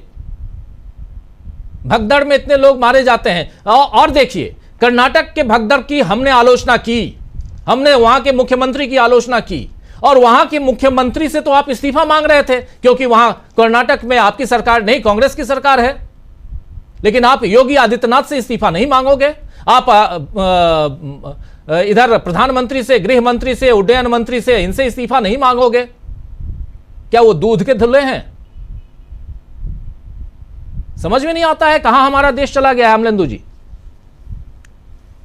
राजीव जी, देश उधर ही जा रहा है जिसे देश को ले जाया जा रहा है। फिर इन बच्चों की ये जो यहाँ टिप्पणियां कर रहे हैं, इनका बेचारों का दोष नहीं है, क्योंकि इनकी बुद्धि हर मैं तो पूरा सोशल मीडिया देख रहा हूं। हमारे कमेंट बॉक्स को छोड़ दीजिए, पूरा सोशल मीडिया देख रहा हूं यार। 2 भाग में बंट चुका है। मतलब आपको इतनी तकलीफ नहीं, किसी की संवेदना, किसी को चोट लगे, जब तक आपको चोट ना लगे, आपके घर का कोई न मरे, तब तक आप उन संवेदना को, उन चीजों को आप फील ही नहीं कर पाएंगे, महसूस ही नहीं करेंगे। क्या हो गया है हमारे देश को? डिवाइडर इन चीफ की 11 सालों की यही एकमात्र उपलब्धि है कि उन्होंने देश को भी इस तरीके से 2 खांचों में बांट दिया है। यानी कोई बड़ी दुर्घटना हो, एक प्राकृतिक आपदा हो, उस समय भी हम जो है वो इन खांचों में पड़ जाते हैं कि भाई हम सरकार के पक्ष में, सरकार के विरोध में। सवाल यहाँ सरकार के पक्ष और विरोध का नहीं है। आज अगर हम सरकार से सवाल पूछें तो सरकार के विरोध की बात नहीं है, सरकार को उसकी जिम्मेदारी याद दिलाने की बात है कि भाई आप सरकार में, तो जिम्मेदारी आपकी है। जब आपके पास पूरा एक नागरिक उड्डयन मंत्रालय है, वो नागरिक उड्डयन मंत्रालय आपके क्या काम कर रहा है? जिसने ठेके पर दिया है, चाहे अडानी को दिया हो, चाहे अंबानी को दिया हो, चाहे मुझको दिया हो, किसी को भी दिया हो, राजीव जी, जिसके पास ठेका है उसके रखरखाव का, उसकी आखिर क्या जिम्मेदारी है? अगर ये मान लीजिए राजीव जी, अगर ये दुर्घटना अडानी का नहीं होता, किसी और का होता, वहां हुई होती, तब भी क्या उसकी गिरफ्तारी नहीं होती जो उसको काम कर रहा होता? आपने तुर्की की कंपनियों को हटा दिया, उनको आपने निरस्त कर दिया, क्योंकि तुर्की जो था वो पाकिस्तान के साथ जाके खड़ा हो गया था। तो लेकिन यहाँ किसकी जिम्मेदारी है ये इसकी रखरखाव की, जिसका आपको दिया हुआ था ठेका? राजीव जी, अगर कोई बिल्डिंग होती है और उसमें अगर इस तरीके की दुर्घटना हो जाती है और अगर नॉर्म्स का पालन नहीं करती है, तो सबसे पहले उस बिल्डर की गिरफ्तारी होती है कि भाई आपने नॉर्म्स का पालन नहीं किया या आपके सुरक्षा में कोताही थी। यहाँ सवाल ये है कि जिसकी जिम्मेदारी है रखरखाव की हवाई अड्डे की, उससे आखिर कोई पूछताछ या उससे कोई सवाल क्यों नहीं हो रहा, यह महत्वपूर्ण बात। दूसरा राजीव जी, अगर ये भी है कि सब पक्षियों की वजह से हुआ, एक तो राजीव जी जो जितने भी हवाई अड्डे होते हैं उनकी सबसे पहले जो है यही सुरक्षा की जाती है कि उसके आसपास किसी भी तरीके से कोई पक्षी नहीं आने पाए, और उसके लिए बाकायदा लोगों की तैनाती होती है कि अगर दूर तक भी कोई पक्षी दिखाई दे तो उसको आप वहां से भगाइए, इसके लिए स्टाफ रखा जाता है। क्या अहमदाबाद के एयरपोर्ट पर इस तरीके का कोई स्टाफ था? अगर ये पक्षियों की घटना भी राजीव जी, अगर इसको ये माना जाए तो आखिर ये हुआ कैसे, पक्षी आ कैसे गया वहां? दूसरा राजीव जी जो मैच दिखाई पड़ रहा है, हॉस्टल दिखाई पड़ रहा है, वो इतना ज्यादा नजदीक हवाई अड्डे के क्यों है? अब बहुत सारी चीजें उठेंगी जब सुरक्षा की बातें उठेंगी। और दूसरा राजीव जी, इतनी बड़ी घटना जो है, दुर्घटना जो है, ये अहमदाबाद में ही क्यों हो जाती है? अब ये भी सवाल उठ सकते हैं, बहुत सारे सवाल उठ सकते हैं। सवाल निकलेंगे तो सवालों के नीचे सवाल, सवालों के पीछे सवाल, ये सब निकलते चले जाएंगे। लेकिन महत्वपूर्ण सवाल राजीव जी यही है कि जब आपके पास एविएशन मिनिस्टर है तो एविएशन मिनिस्टर की क्या जिम्मेदारी है? एनओसी दी गई होगी उस एयरपोर्ट को, उसको चलाने वाली संस्था को दी गई होगी, बहुत सारे नॉर्म्स तय किए जाएंगे, वो नॉर्म्स क्या है, किसकी जिम्मेदारी है?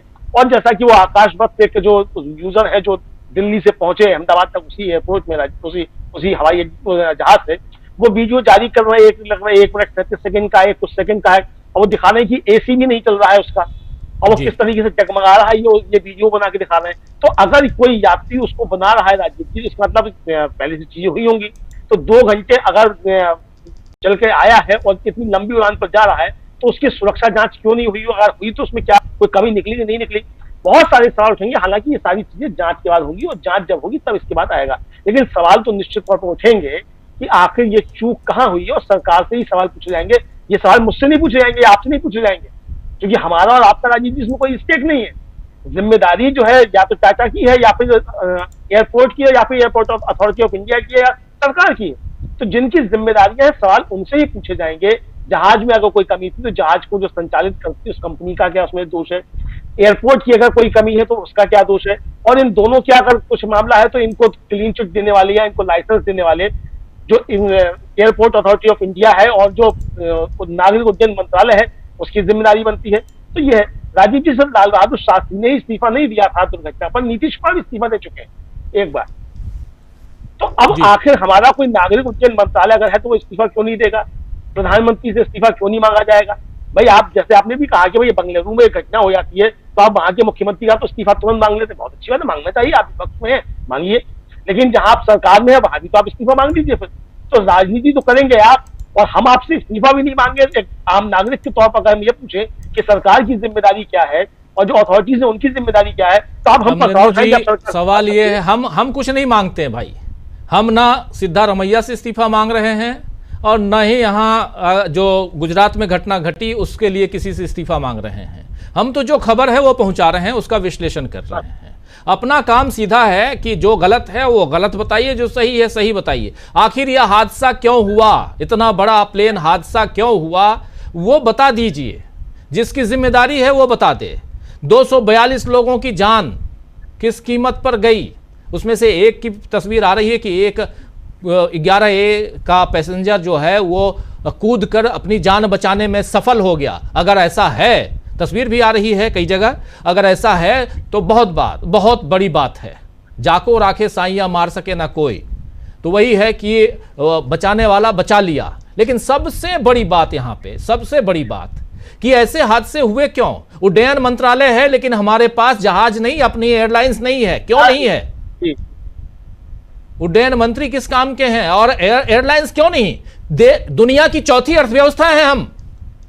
आप अभी पीठ थपथपा रहे थे, दुनिया की चौथी अर्थव्यवस्था, हमने जापान को पछाड़ दिया, लेकिन हमारे पास अपना एयरवेज, अपनी एयरलाइन नहीं है। कौन सी अर्थव्यवस्था है आप? सवाल उठता है ना अमलेंदु जी? बिल्कुल बिल्कुल राजीव, सवाल उठता है। और ये सवाल उठता है कि भाई आपके पास क्यों नहीं है। मुझे राजीव जी याद है जब प्रसार भारती बन रहा था और उसमें सरकार का स्टेक ज्यादा रखा जा रहा था, तो उस समय सूचना प्रसारण मंत्री प्रमोद महाजन थे। उनका तर्क ये था कि सरकार के पास भी अपना जो है वो सूचना प्रसारण मतलब तंत्र क्यों नहीं होना चाहिए जब निजी आ गए।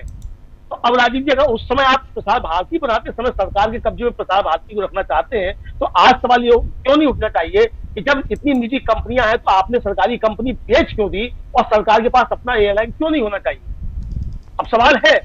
तो जो तर्क आप देते रहे हैं उन्हीं तर्कों के आधार पर आपसे कहा जा रहा है। और हम तो सीधे सीधे राजीव जैसा आपने भी कहा, हम तो खबर क्या है ये बता रहे हैं और खबर के पीछे क्या क्या चीजें हो सकती हैं उसके एक विश्लेषण कर रहे हैं कि ये इसके पीछे कारण हो सकते हैं। जांच सरकार को करनी है, रिपोर्ट सरकार को देनी है, दंडित सरकार को करना है, ना हमें दंडित करना है ना हमें कुछ करना है, हम तो जो खबर है वो बता रहे हैं और जी। खबर पर चर्चा कर रहे हैं। बड़ी दुर्घटना है और इस दुर्घटना के पीछे जाहिर सी बात है एक पत्रकार होने के नाते, एक नागरिक होने के नाते हमारा ये धर्म है कि इसमें जिसका भी दोष है उसको सजा भी होनी चाहिए।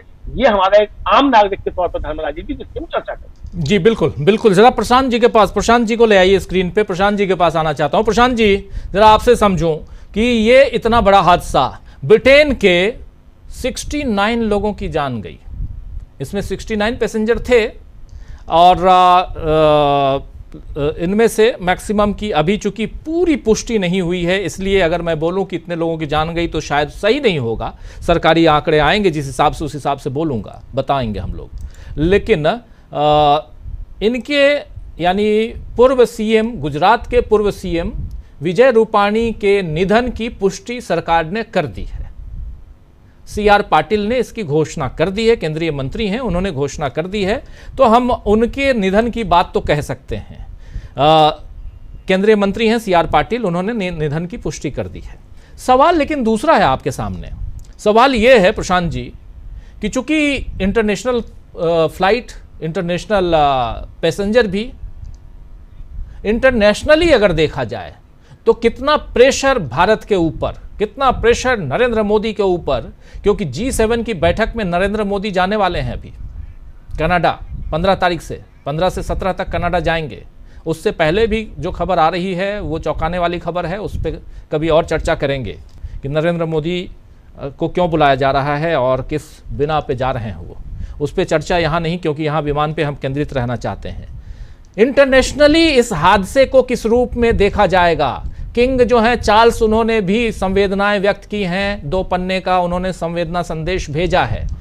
यूके के, इंग्लैंड के जो राजा हैं उन्होंने, लेकिन कितना प्रेशर है भारत पे आने वाले समय में इस मसले को लेकर, इस हादसे को लेकर बन सकता है, हो सकता है? प्रशांत जी।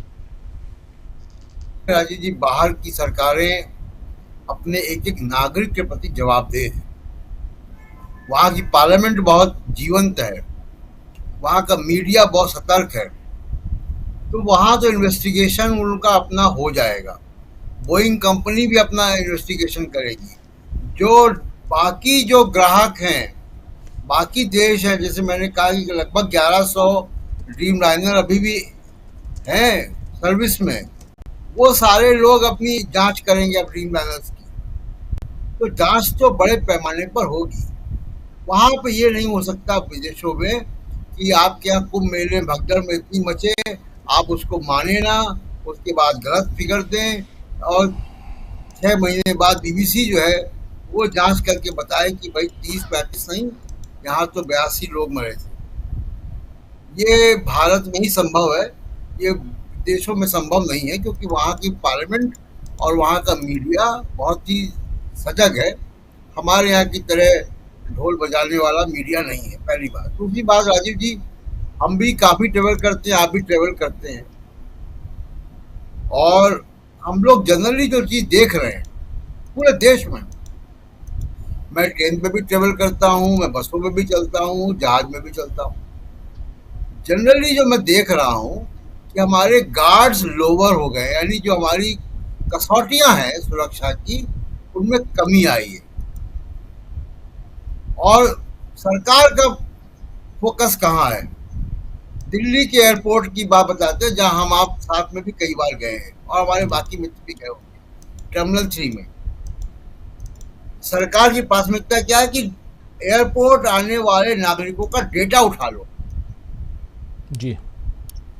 तो डेटा कलेक्शन में सारा फोकस है कि आप अपनी फोटो खिंचाएं, अपना फिंगरप्रिंट दें, आंखों का आइरिस दें, आधार कार्ड जमा करें वहां पे। तो वो जो डीजी यात्रा, तो डीजी यात्रा से आपको सुलभ जो है वो होगा। केवल कई बार राजीव जी, मेरा अपना व्यक्तिगत एक्सपीरियंस है और आपने भी देखा होगा, कई बार सिर्फ एक गेट होता है बाकी यात्रियों के लिए जी। लंबी लाइन लगती है। कई बार होता है कि फ्लाइट जो है छूट जाएगी, और हम लोगों को तो ज़्यादा समय चाहिए होता है राजीव जी, क्योंकि कैमरा, बैटरी, ट्राइपॉड, ये सब अजूबे हम लोगों के साथ चलते हैं, जो ज़्यादा सुरक्षा जांच होती है इन सब चीज़ों की। समय लगता है, 1 घंटे का समय बहुत लगता है। बहुत बहुत जी। तो अब सरकार की प्राथमिकता क्या है? सरकार की प्राथमिकता यात्री सुविधाएं नहीं है, डेटा कलेक्शन है। आप एयरपोर्ट में और दिल्ली के किसी मेट्रो स्टेशन में जाएंगे, आपको दिखाई देगा फूड स्टॉल्स।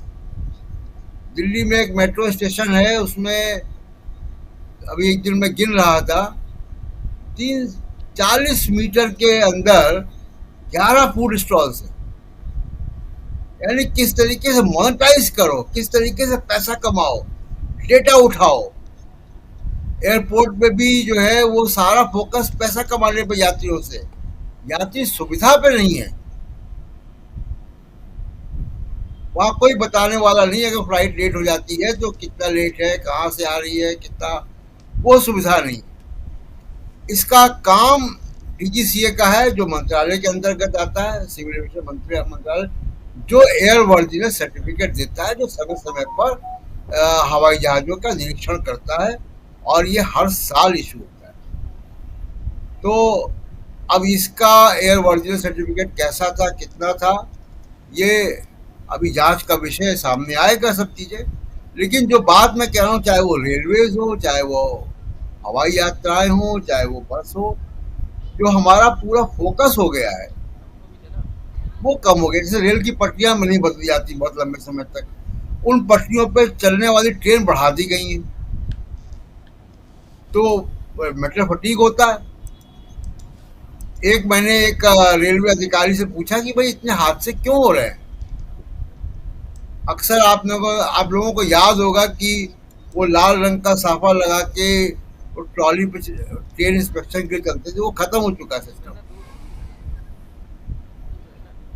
वो रेलवे का फिजिकल इंस्पेक्शन करते थे। इसलिए मैं कह रहा हूँ कि जनरल गार्ड लोअर हो गए हैं।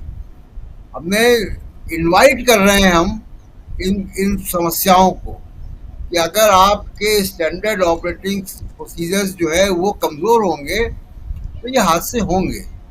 मैं फुटेज देख रहा था, फुटेज अभी आई है नई, कि वो टेक ऑफ करते हुए उस जहाज का तस्वीर है, वो अंडर कैरेज या पहिया अंदर कर ही नहीं पाया।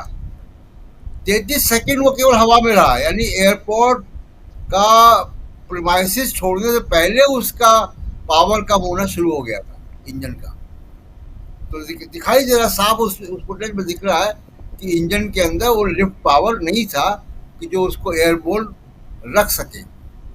तो अब ये वही जहाज अगर दिल्ली से अहमदाबाद फ्लाई करके गया है, वही कैप्टन होंगे, वही को पायलट होंगे, वही क्रू होगा। तो उन्होंने तब नोटिस नहीं किया, अब हो गया। तो खैर लंबी जांच का विषय है, लेकिन जनरली आप देखिए कि हमारे सिस्टम में एक खामी आ गई है। एक रेलवे अधिकारी से मैंने एक बार पूछा कि क्यों होता है सब, बदलाव क्या है, तो उसने बदलाव बताया मुझको। उसने कहा हम कुछ भी करें, हमको सेल्फी रोज भेजनी होती है जी। तो ये जो सेल्फी कल्चर आ गया है, इसी फुटेज की बात कर रहा था राजीव जी में, ये मात्र 33 सेकंड ही हवा में रह पाया जा। और आप देखिए कि ये टेक ऑफ करा उसने, और टेक ऑफ करते ही आप देखिए कि अभी उसने एयरपोर्ट की बाउंड्री छोड़ी भी नहीं कि वो उसका पावर देखिए कम होना शुरू हो गया, यहीं से पावर कम होना शुरू हो गया और वो नीचे क्रैश लैंड कर गया। तो उसको पायलट को इतना मौका ही नहीं मिला कि वो अंडर कैरेज को ऊपर करता, या मे डे का जब उसने बोला तो मे डे के बाद वो कुछ और ऐड करता कि प्रॉब्लम हुई क्या। लेकिन जो साफ दिखाई दे रहा है कि इंजन की पावर उसको उतनी नहीं मिली जो प्लेन को लिफ्ट कर सकती, एयरबोर्न कर सकती। देखिए यहाँ से वो नीचे होना शुरू हो जाता है, यहीं से जी। बस बिल्कुल यहीं से जी, ये दिख रहा है। तो अब ये जांच का विषय है, जांच में सामने आएगा। लेकिन जनरली जो पैसेंजर सेफ्टी है, जो नागरिकों की सेफ्टी है, उसकी तरफ जो है ध्यान सरकार का कम है, इन्वेस्टमेंट कम है। तो ध्यान भी कम है, इन्वेस्टमेंट भी कम है, ज्यादा फोकस इवेंट में है, नागरिकों का डेटा इकट्ठा करने में। नागरिकों को आप, यात्रियों को आप पूरी जांच कर लो कि उसकी वोट उसकी बैंक बेल्ट में वोट बैंक में तब्दील करने में है, वोट बैंक में तब्दील करने में है। हरियाणा के बिहार के सुनने में खबर अभी आ रही है कि जितने बिहार के लोग हरियाणा में हैं उनका डाटा इकट्ठा किया जा रहा है, ताकि जब छठ के समय या छठ के बाद या पहले जब वहाँ इलेक्शन हो तो इन लोगों को लेके जाया जाए, वोट डलवाया जाए अपने नाम पे, अपनी पार्टी के नाम पे, और फिर वापस टू एंड फ्रो की सुविधा होगी, लाना ले जाना सब। तो ये क्या है, डीजी यात्रा जो एयरपोर्ट में अगर 6 गेट है, 6 गेट में 5 गेट अगर डीजी यात्रा के रिजर्व है, जो हमारे मध्यम वर्ग को उसका आइडिया ही नहीं है कि उसकी डेटा प्राइवेसी के प्रति उसकी संवेदनशील ही नहीं है वो, तो हमारे जैसे लोगों को बड़ी दिक्कत होती है कि एक ही गेट बचता है। तो ये 5 गेट में डीजी यात्रा क्या है, ये डेटा इकट्ठा करने का तो काम है। बिल्कुल, कौन कितनी बार फ्लाई कर रहा है, कहाँ जा रहा है, उसका प्रोफाइल क्या है, बाकी क्या करता है वो, उसके पॉलिटिकल रुझान क्या है, उसकी सरकारी स्कीमें क्या ली हैं, वो सारा फिर उसके बाद उसको जो आप बता रहे हैं कि वोटर में कन्वर्ट करने का काम होता है, ये हो रहा है। यही ध्यान अगर सुरक्षा में होगा, इतना इन्वेस्टमेंट सुरक्षा में होगा, तो लोगों की जान बचेगी। जी बिल्कुल, बिल्कुल सही बात है। हम चाहते हैं कि लोगों की जान बचे, और इसीलिए बहुत दुखी मन से इस कार्यक्रम को कर रहे हैं। पहले तो मैं सोच रहा था क्या करूं, लेकिन बहुत दुखी मन से आज इस न्यूज़ पॉइंट को हम लोग कर रहे हैं। हमारे 5 साथी यहाँ मौजूद हैं, और आप तमाम साथी जो इस कार्यक्रम को देख रहे हैं, मैं समझ सकता हूँ, क्योंकि एक साथ इतने लोगों की जान, जिनकी जान बच सकती थी, अचानक कोई ऐसी विपरीत परिस्थिति आ जाए तो अलग बात है, लेकिन यहाँ पर ऐसी घटनाओं से साफ लगता है कि बचा जा सकता था। जो प्रशांत टंडन जी कह रहे थे कि अगर लोगों की जान बचाने, यानी सुविधाओं, सुरक्षा, इन पर अगर पुख्ता ध्यान दिया जाए, पैसे खर्च किए जाएं, चौथी इकोनॉमी, ढिंडोरा पीट रहे हैं हम। अच्छा लगता है सुन के कि दुनिया की चौथी इकोनॉमी हो गई। प्रशांत जी कुछ जोड़ना चाहते हैं, फिर सीधे डॉक्टर राकेश पाठक। आप देखिए राजीव जी, रेल हादसे होते हैं, कवच, हाँ कवच का क्या स्टेटस है? कोई स्टेटस नहीं है, कुछ नहीं है। और ये जो दुर्घटना हुई है, जो हम फुटेज देख रहे हैं राजीव जी, ये तो सरासर ये दिखाई दे रहा है कि कहीं कोई लापरवाही हुई है, क्योंकि ये जो ड्रीम लाइनर है, अगर 1000 सर्विस में, 1000 से ऊपर ड्रीम लाइनर सर्विस में है, इसने अगर पावर लूज की है तो कहीं कोई मैन्युफैक्चरिंग इशू है या मेंटेनेंस का इशू है, कुछ तो है। बिल्कुल इशू दिख रहा है, इशू दिख रहा है डॉक्टर राकेश पाठक जी। लेकिन क्या अगर खुद का, मतलब सरकार का की अपनी एयरलाइन हो, एविएशन मिनिस्ट्री है, सिविल एविएशन, लेकिन जहाज भी हो, तो कम से कम ऐसी चीज़ों पे ध्यान तो जाएगा सरकार का। मैं कई बार सोचता हूं कि प्रधानमंत्री जी जिस प्लेन से जाते हैं, राष्ट्रपति महोदया जिस प्लेन से जाती हैं, वो किस कंपनी के अंदर आता है? क्या हमारे सिविल एविएशन मिनिस्ट्री के अंदर 2 प्लेन, 1 प्लेन है या 4 प्लेन, जो भी हो? कई बार मनमोहन सिंह और बाकी लोगों के साथ जा चुके हैं, आप लोगों में से भी कई लोग जा चुके हैं, मैं भी जा चुका हूं, और रख रखाव तमाम व्यवस्थाएं उस समय एयर इंडिया की होती थी, एयर इंडिया 1 के नाम से जाना जाता था वो। अब क्या वो टाटा के अधीन है? अब चूंकि जाना नहीं होता है तो इसलिए पता नहीं, लेकिन ये भी एक सवाल पैदा होता है मन में, इसलिए मैं ये बात कह रहा हूं, क्योंकि अब तो आपने प्राइवेट कर दिया, तो आप किससे जाते हैं? एयर इंडिया 1 क्या अब टाटा की देखरेख में है? राजीव जी, बहुत महत्वपूर्ण सवाल है, और संयोग से उस एयर इंडिया 1 में मैंने भी राष्ट्रपति के साथ 2 देशों की 10 दिन यात्रा की थी। सचमुच में इसके लिए सूचना का अधिकार में किसी को लगाना चाहिए कि अब जो प्रधानमंत्री के पास 8000 करोड़ का विमान है वो किसके हवाले है।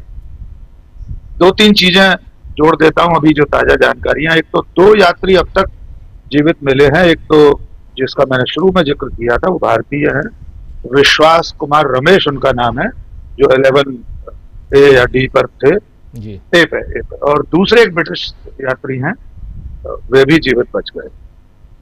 इसी विमान में भारतीय जनता पार्टी के मुस्लिम राष्ट्रीय मंच के पदाधिकारी बदरुद्दीन हलानी भी थे अपनी धर्मपत्नी के साथ। उन्होंने टेक ऑफ से थोड़ी देर पहले सोशल मीडिया पर कई सारी तस्वीरें साझा की थी।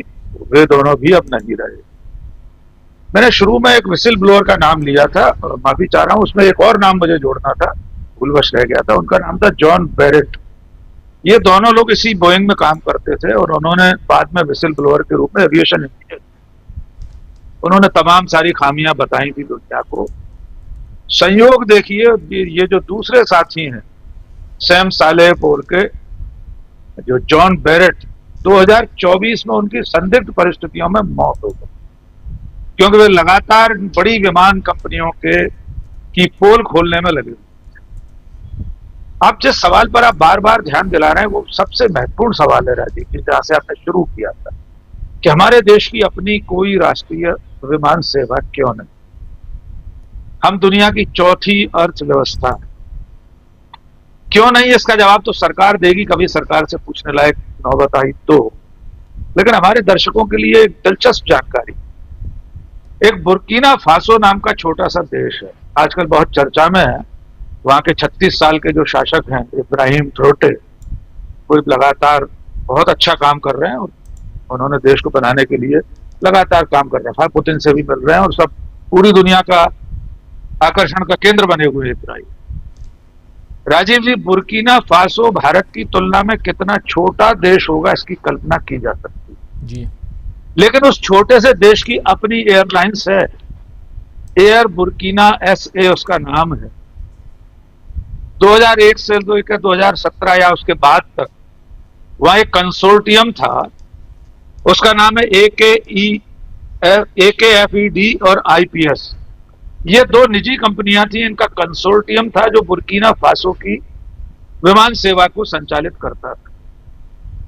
लेकिन उस छोटे से देश ने भी इस कंसोर्टियम की सेवाओं का राष्ट्रीयकरण करके एयर बुर्किना नाम से राष्ट्रीय विमान सेवा शुरू कर रखी है। हो सकता है आगे जाकर फिर वे कोई निवेशक ढूंढे, लेकिन आज की तारीख में इब्राहिम ट्रोटे 36 साल का वहां का राष्ट्राध्यक्ष उस छोटे से देश में अपनी राष्ट्रीय विमान सेवा संचालित कर रहा है।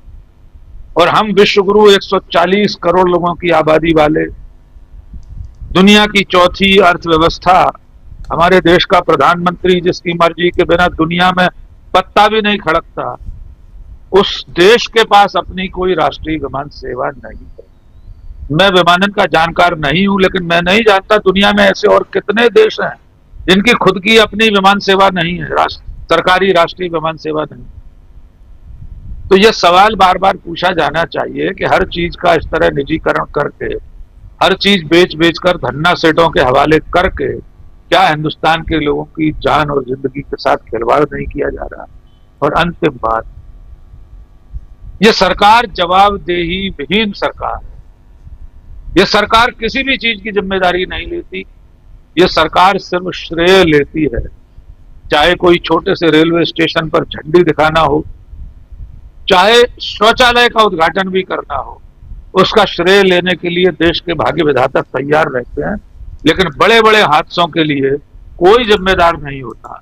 पहलगाम के लिए एक थानेदार भी आज तक जिम्मेदार नहीं ठहराया गया। रेल दुर्घटनाओं के लिए आज तक कोई रेलवे स्टेशन का स्टेशन मास्टर जिम्मेदार नहीं ठहराया गया। तो हम विमान दुर्घटना में विमानन मंत्री या मणिपुर के लिए केंद्रीय गृह मंत्री या पूरे देश को बर्बादी की राह पर ले जाने वाले प्रधानमंत्री को जिम्मेदार मानने की उम्मीद करें तो ये बबूल पर गुलाबे गुल ढूंढने जैसा है। इन लोगों के भीतर किसी तरह की कोई नैतिकता, किसी तरह की जवाबदेही का भाव नहीं है। आज की इस दुर्घटना के बाद भी कोई जिम्मेदारी नहीं लेगा। रेल मंत्री बड़े से बड़े हादसे के बाद रील बनाने में व्यस्त हो जाते हैं। इस दुर्घटना के बाद विमानन मंत्री अभी हमें तस्वीरों में दिखाई देंगे और मुख्य धारा का मीडिया क्या कर रहा है, अंतिम बात कहकर अपनी बात खत्म करूंगा, वो इस वक्त भी इतने लोगों की जान जाने के बाद भी ब्रांड मोदी को चमकाने में लगा है। हर दूसरी हेडलाइन मोदी ने शोक जताया, मोदी ने ट्वीट किया, मोदी ने गृह मंत्री को वहां भेजा, मोदी ने मुख्यमंत्री से बात की। सारी हेडलाइन 100 में से 98 हेडलाइन मोदी के नाम से शुरू हो रही है। ये देश का दुर्भाग्य है राजीव जी। बिल्कुल बिल्कुल, ये दुर्भाग्य। पंकज जी कुछ जोड़ना चाह रहे थे आप? हाँ, राष्ट्रपति और प्रधानमंत्री का जो जहाज है वो एयरफोर्स मैनेज करती है। ये जो आज की घटना है, इसमें जो व्यक्ति ऊपर से कूदा है और उसके बावजूद भी जिंदा है, वो महज 645 मीटर ऊपर से कूदा है। इसका मतलब है कि जहाज ऊपर बहुत उठा ही नहीं। और 33 आफ्टर 33 सेकेंड उसको एहसास हो गया था कि ये दुर्घटनाग्रस्त हो गया और जहाज इस पोजीशन में था कि कूद सकता था। एक संभावना और है, हालांकि जो राकेश जी जिन चिंटू मीडिया की बात कर रहे हैं, वो लोग चोरी छुपे इसमें सेबोटेज होने, आतंकवाद होने, पाकिस्तान होने, ये सब में शुरू हो चुके हैं। लेकिन एक जो संभावना है, जो एक साइंटिफिक टेम्पर की बात है, उसके अंदर मैंने फ्यूल के लिक्विडिटी की बात की थी। हवाई पट्टी के पूरे इस्तेमाल ना कर पाने की बात की थी। तीसरी एक संभावना है कि चूंकि एयरलाइंस प्राइवेटाइज हो चुकी हैं, क्या ये ओवरलोडेड तो नहीं थी, क्योंकि बहुत सारा इन लोगों का जो सामान भरने का जो है, उससे ये ओवरलोड होने की एक पॉसिबिलिटी और होती है, जिसके कारण उड़ते से ये ड्रीम लाइनर को उड़ने में दिक्कत हुआ। राजीव जी, इस अवसर को मैं एक चीज के लिए इस्तेमाल करना चाहूंगा, वो है कि सार्वजनिक परिवहन व्यवस्था से सरकार का हाथ खींच लेना और उसके प्रति गैर जिम्मेवार हो जाना। आप सोचिए, मध्य प्रदेश के राज्य में एक अच्छी खासी मध्य प्रदेश राज्य परिवहन निगम थी, उसको इस सरकार ने, वहां की बीजेपी सरकार ने बेच दिया। वहां कंप्लीट रूट्स प्राइवेटाइज हो चुके हैं और वहां पर बसों में यानी मौत सफर करती है। वो कहते हैं वहां पर कि जो बसें हैं वो वहां के परलोक वाहन है। ऐसे कई राज्य हैं जहां पर भारतीय जनता पार्टी आई और उसने सार्वजनिक परिवहन व्यवस्था को निजी हाथ में दे दिया। आप देखिए कि यहां से आप देहरादून तक जाके देखिए, बाई रोड पे जिस अच्छी सड़क के लिए सभी नेता कॉलर खुला रहे हैं, कोई टोल ऐसा नहीं है जिसके ऊपर आपको 10 से 15 मिनट ना लगे। और उस पोजीशन में जो फास्टैग काम कर रहे हैं, आपसे वो पैसा वसूल रहे हैं। सड़कें अधूरी बनी हुई हैं, असुरक्षित है। थोड़ी सी बारिश में हर जो इनका एक्सप्रेस वे है वो पानी से लबालब हो जाता है। लेकिन सार्वजनिक परिवहन की अकाउंटेबिलिटी से, जिम्मेवारी से ये पूरी सरकार ने अपने हाथ खींच लिए और उसको केवल पैसा कमाने का जरिया बना दिया। प्रशांत भाई बता रहे थे डाटा कलेक्शन वाला, मैं अभी आपको कुछ दिन पहले का अडानी एयरपोर्ट लखनऊ का, रवि जी के शहर का बता रहा हूं। यानी जहां से आप जहाज के लिए घुसते हैं, गेट नंबर लिखा होता है ना 4-5, उस गेट के ऊपर 2 स्टॉल लगे हुए थे कि ये फॉर्म भरो फलाना सा, जिसके अंदर आपका नाम फलाना ये होता है तो आपको इनाम मिलेगा। तो उसमें 5 रुपए वाला नमकीन का पैकेट और फेयर एंड लवली का ट्यूब फ्री में दे रहे थे। और ये अडानी एयरपोर्ट अपना सर्वे करा रहा था। तो ये केवल डेटा इकट्ठा करने के लिए इस तरीके का इन्होंने एयरपोर्ट्स को बना दिया है। और अभी तो आम भारतीय को मालूम नहीं होता कि उसके डेटा की क्या कीमत है, उसके क्या दुरुपयोग होते और क्या सदुपयोग होते। ये पूरा डेटा अडानी जिस तरीके से इकट्ठा कर रहा है, ये जान के चलें कि अडानी के जरिए भारतीय जनता पार्टी एक प्रकार से आपकी पैरेलल मतदाता सूची में दखल करने की तैयारी कर रही है। ये जितने डेटा कलेक्शन की चीजें हो रही हैं, हमारे सड़कों पे फास्टैग से आप जो वसूली कर रहे हैं, हमारे व्हीकल के जो डेटा इकट्ठे हो रहे हैं, ये पूरे व्हीकल के data at the end election पे असर करते हैं। ये इंडिविजुअल डेटा इकट्ठा हो रहा है। आपका एक डेटा जो होता है उसके अंदर गाड़ी मालिक का नाम से लेके इंश्योरेंस किसका, इसका पता क्या है, ये सब कुछ उनके पास जा रहा है। और हम सब कुछ, सार्वजनिक परिवहन इतनी महत्वपूर्ण सेवा है। मैं आपको बताऊं, मैंने अभी 10 साल पहले तक देखा था कि दिल्ली की डीटीसी की बसें यूपी में, गाजियाबाद वगैरह में लंबे संख्या में आती थी। सब बसें बंद हो गई जी। आप मेट्रो की स्थिति देख लीजिए, मेट्रो की सिक्योरिटी हाईली कॉम्प्रोमाइज्ड है। अब उसमें सुविधा के नाम की चीज नहीं बची है। ऑफिस टाइम में आप अपने रिस्क पे जाइए। तो हमारे देश में हम इतनी बड़ी आबादी हैं, हमारे पास में एक इतना बड़ा कम्यूटर यानी रोज आने जाने वालों का इतना वर्ग है जो थोड़ी सुविधा के लिए पैसा भी भुगतान करना चाहता है।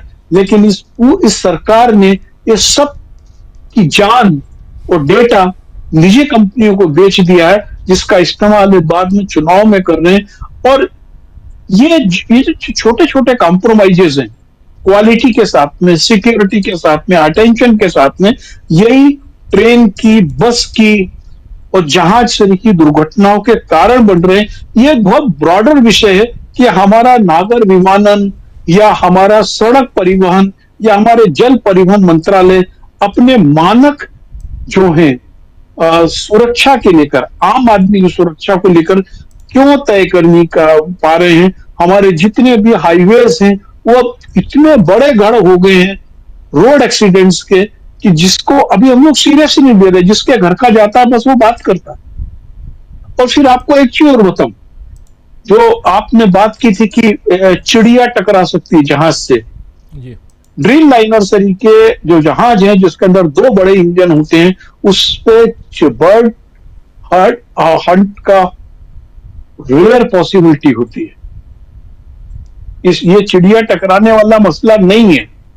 ये जो अकल का अजीर्ण जिन लोगों को है, जो विशुद्ध मोदी के अलावा कुछ नहीं सोच रहे हैं, जिनको हर चीज के अंदर देश से बड़ा एक व्यक्ति लग रहा है, उन सब लोगों को तकनीकी जानकारी भी होना चाहिए कि इस तरीके के विमान में आज की तारीख तक कोई भी घटना नहीं हुई। आप सोचिए, हर दिन दुनिया में 10 लाख जहाज होते हैं। अकेले इंडिया में 2915 डोमेस्टिक और 1300 के लगभग इंटरनेशनल फ्लाइट्स अलग अलग एयरपोर्ट से उड़ती हैं। ये किस तरीके की बात कर रहे हैं लोग कि चिड़िया टकरा गई होगी, यानी बहुत सामान्य चीज हो गई होगी। दुर्भाग्य है। यह गंभीरता से लेने का मसला है और ये अकेले एयरलाइंस का मसला नहीं है, ये broader level public transport system का मसला है, जिसके ऊपर सरकार को अकाउंटेबल होना ही पड़ेगा। जी राजू जी। जी बिल्कुल बिल्कुल, बहुत इम्पोर्टेंट और बहुत दुखद, इसमें बहुत सारी चीज़ें आ रही हैं, अपडेट्स आ रहे हैं, वो हम आप तक पहुंचा ही रहे हैं। लेकिन प्रोफेसर रविकांत जी, डॉक्टर राकेश पाठक जी कुछ जोड़ना चाह रहे हैं? मैं सिर्फ इतना जोड़ना चाह रहा था, पंकज जी ने बहुत अच्छी बात कही ओवरलोड वाली। संयोग से आज ही मैंने विमान यात्रा की है। ओवरलोड जहां हम चेक इन करते हैं, जहां बोर्डिंग पास मिलता है, आप सब जानते होंगे, लेकिन दर्शकों के लिए बता रहे हैं। हमारे पास 2 चेक इन लगेज थे और 1 केबिन लगेज था। हमने कहा तीनों ले लीजिए। तो वहां जो काम करने वाली कर्मचारी थी उसने कहा कि हम पहले विमान का लोड चेक कर लें, अगर संभावना होगी तो हम आपका तीसरा बैग भी इसमें ले जाने।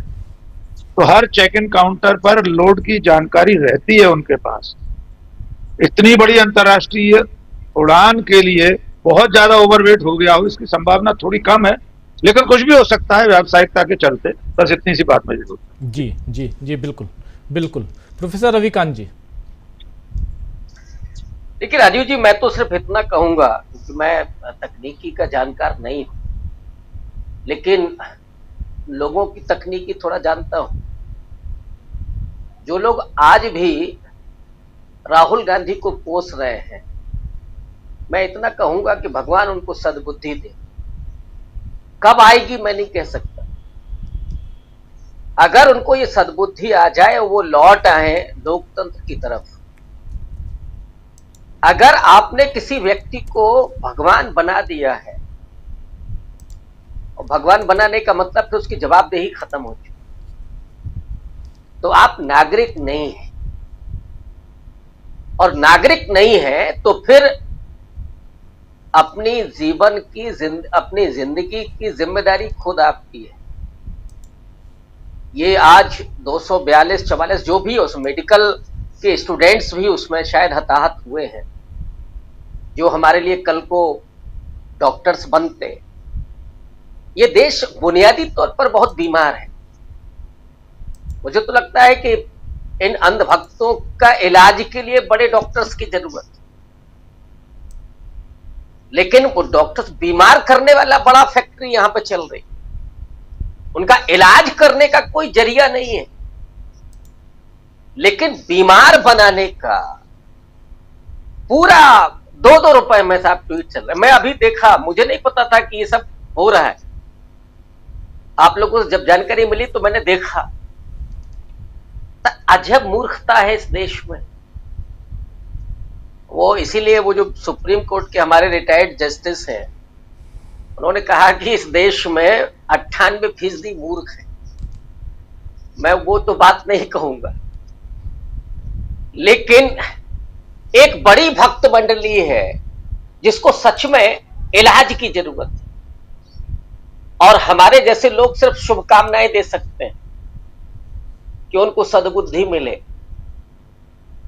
ये जो हादसा है, इस हादसे पर क्या प्रधानमंत्री या गृह मंत्री इस्तीफा देंगे, मैं इसके अलावा वो तीसरे की बात नहीं करता। इतने हादसे हो चुके हैं, मोदी जी क्या संबोधित करेंगे, मुझे तो इसकी भी उम्मीद नहीं है, क्योंकि वो ऐसे समय पर नहीं आते। हो सकता है कि भक्त मंडली श्रेय देने लगे कि जो व्यक्ति कूदा है, जिसकी जान बची है, वो मोदी जी की वजह से बची। हो सकता है कूदते समय उसने मोदी जी को याद किया हो कि प्रभु बस आप ही हैं, अब बचा लीजिए। ये जो तमाशा है ना इस समय इस देश में, वो ज्यादा खतरनाक है, और वो कहां लेकर के जाएगा। ये जो टेक्नोलॉजी है वो किसके लिए है? इंसानियत की सुरक्षा के।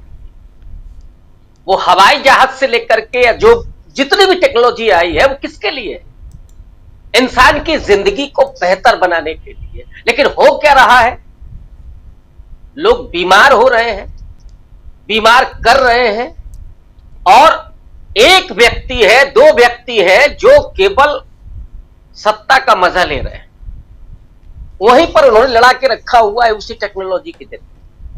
जूझो मरो, कुछ भी होता रहे, लेकिन हमने तो पकड़ रखा है, हमारा इंजन फेल होने नहीं जा रहा, सरकार वरकार सुरक्षित है।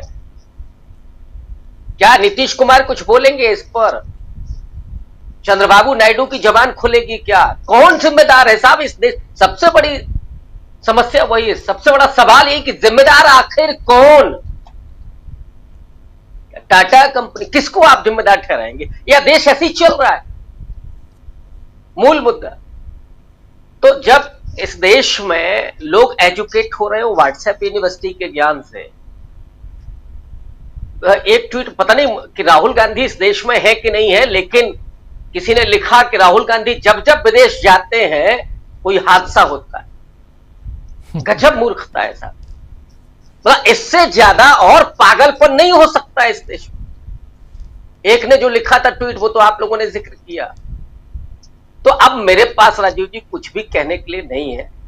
सच में इस दुखद घड़ी में और ऐसी मूर्खता देखने के बाद कई बार ये लगता है कि इन सबसे मुक्ति ले ली जाए, वो ट्वीट ना पढ़े तो ज्यादा बेहतर है। लेकिन ये जो हादसा, और उसके बाद मुझे लगता है कि उससे बड़ा हादसा ये जो चल रहा है ट्विटर पर, फेसबुक पर, वो एक बड़ा हादसा है। वो ये तो अब हो गया है, इससे भी देश को बचाने की जरूरत। अगर आपको सच में लोकतंत्र बचाना है, संविधान बचाना है, एक व्यक्ति जूझ रहा है, लड़ रहा है, और सारे उसी पर टूट पड़ रहे हैं। खैर, मैं मुतमईन हूं कि इनको सद्बुद्धि आएगी, आज नहीं तो कल। वो समझेंगे कि देश असल में है किसका, इस देश के लोगों का।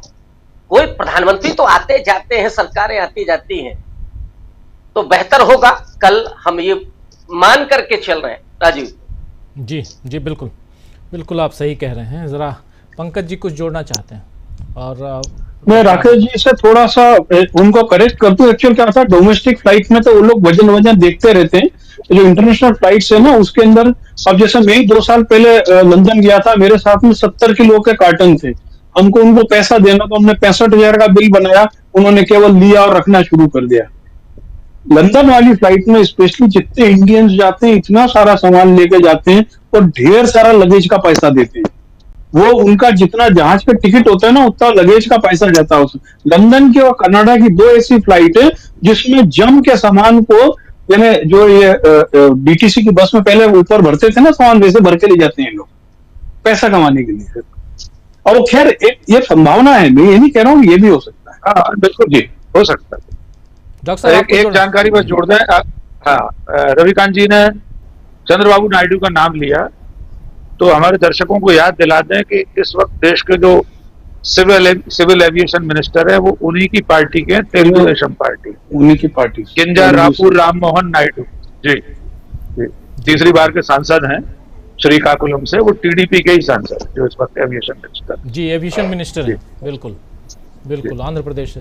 प्रशांत जी जी, अब मैं सिर्फ इतना जोड़ रहा था कि जो जहाज का जो लोड होता है वो उसकी जानकारी पायलट को होती है, पायलट बताता है क्रू को, और उसी हिसाब से उसके फ्लैप्स और उसकी इंजन की पावर, उसका फ्यूल, वो अपने आप कैलिब्रेट करता है। जहाज का कंप्यूटर कैलिब्रेट करता है कि इतने लोड में उसको कितना करना होगा। ये अब जांच के सामने आएगा, जांच के बाद आएगा कि ये पावर क्यों कम हुई या क्रैश क्यों कम हुआ, जो वीडियो में दिख रहा है। एक जो सबसे बड़ी बात है, इंजन फेल तो हुआ, जो चीज फेल हुई है भारत में वो लोकतंत्र फेल हुआ है, डेमोक्रेसी फेल हुई। अधिकारियों को डर ही नहीं है। अधिकारियों को मालूम है कि हमारे जो मंत्री हैं इसको हिंदू मुसलमान करके निपटा देंगे सब। तो जो लोकतंत्र कम हुआ है उसकी वजह से सारी लापरवाही और मनमानी और ये सब हो रहा है। इसलिए तो जहां बजट बढ़ाना चाहिए, मनरेगा है और ऐसे स्वास्थ्य सुविधाएं हैं, वहां बजट कम हो रहे हैं। और लेकिन देश में अमीरों की संख्या बढ़ रही है और इसके आंकड़े आ रहे हैं।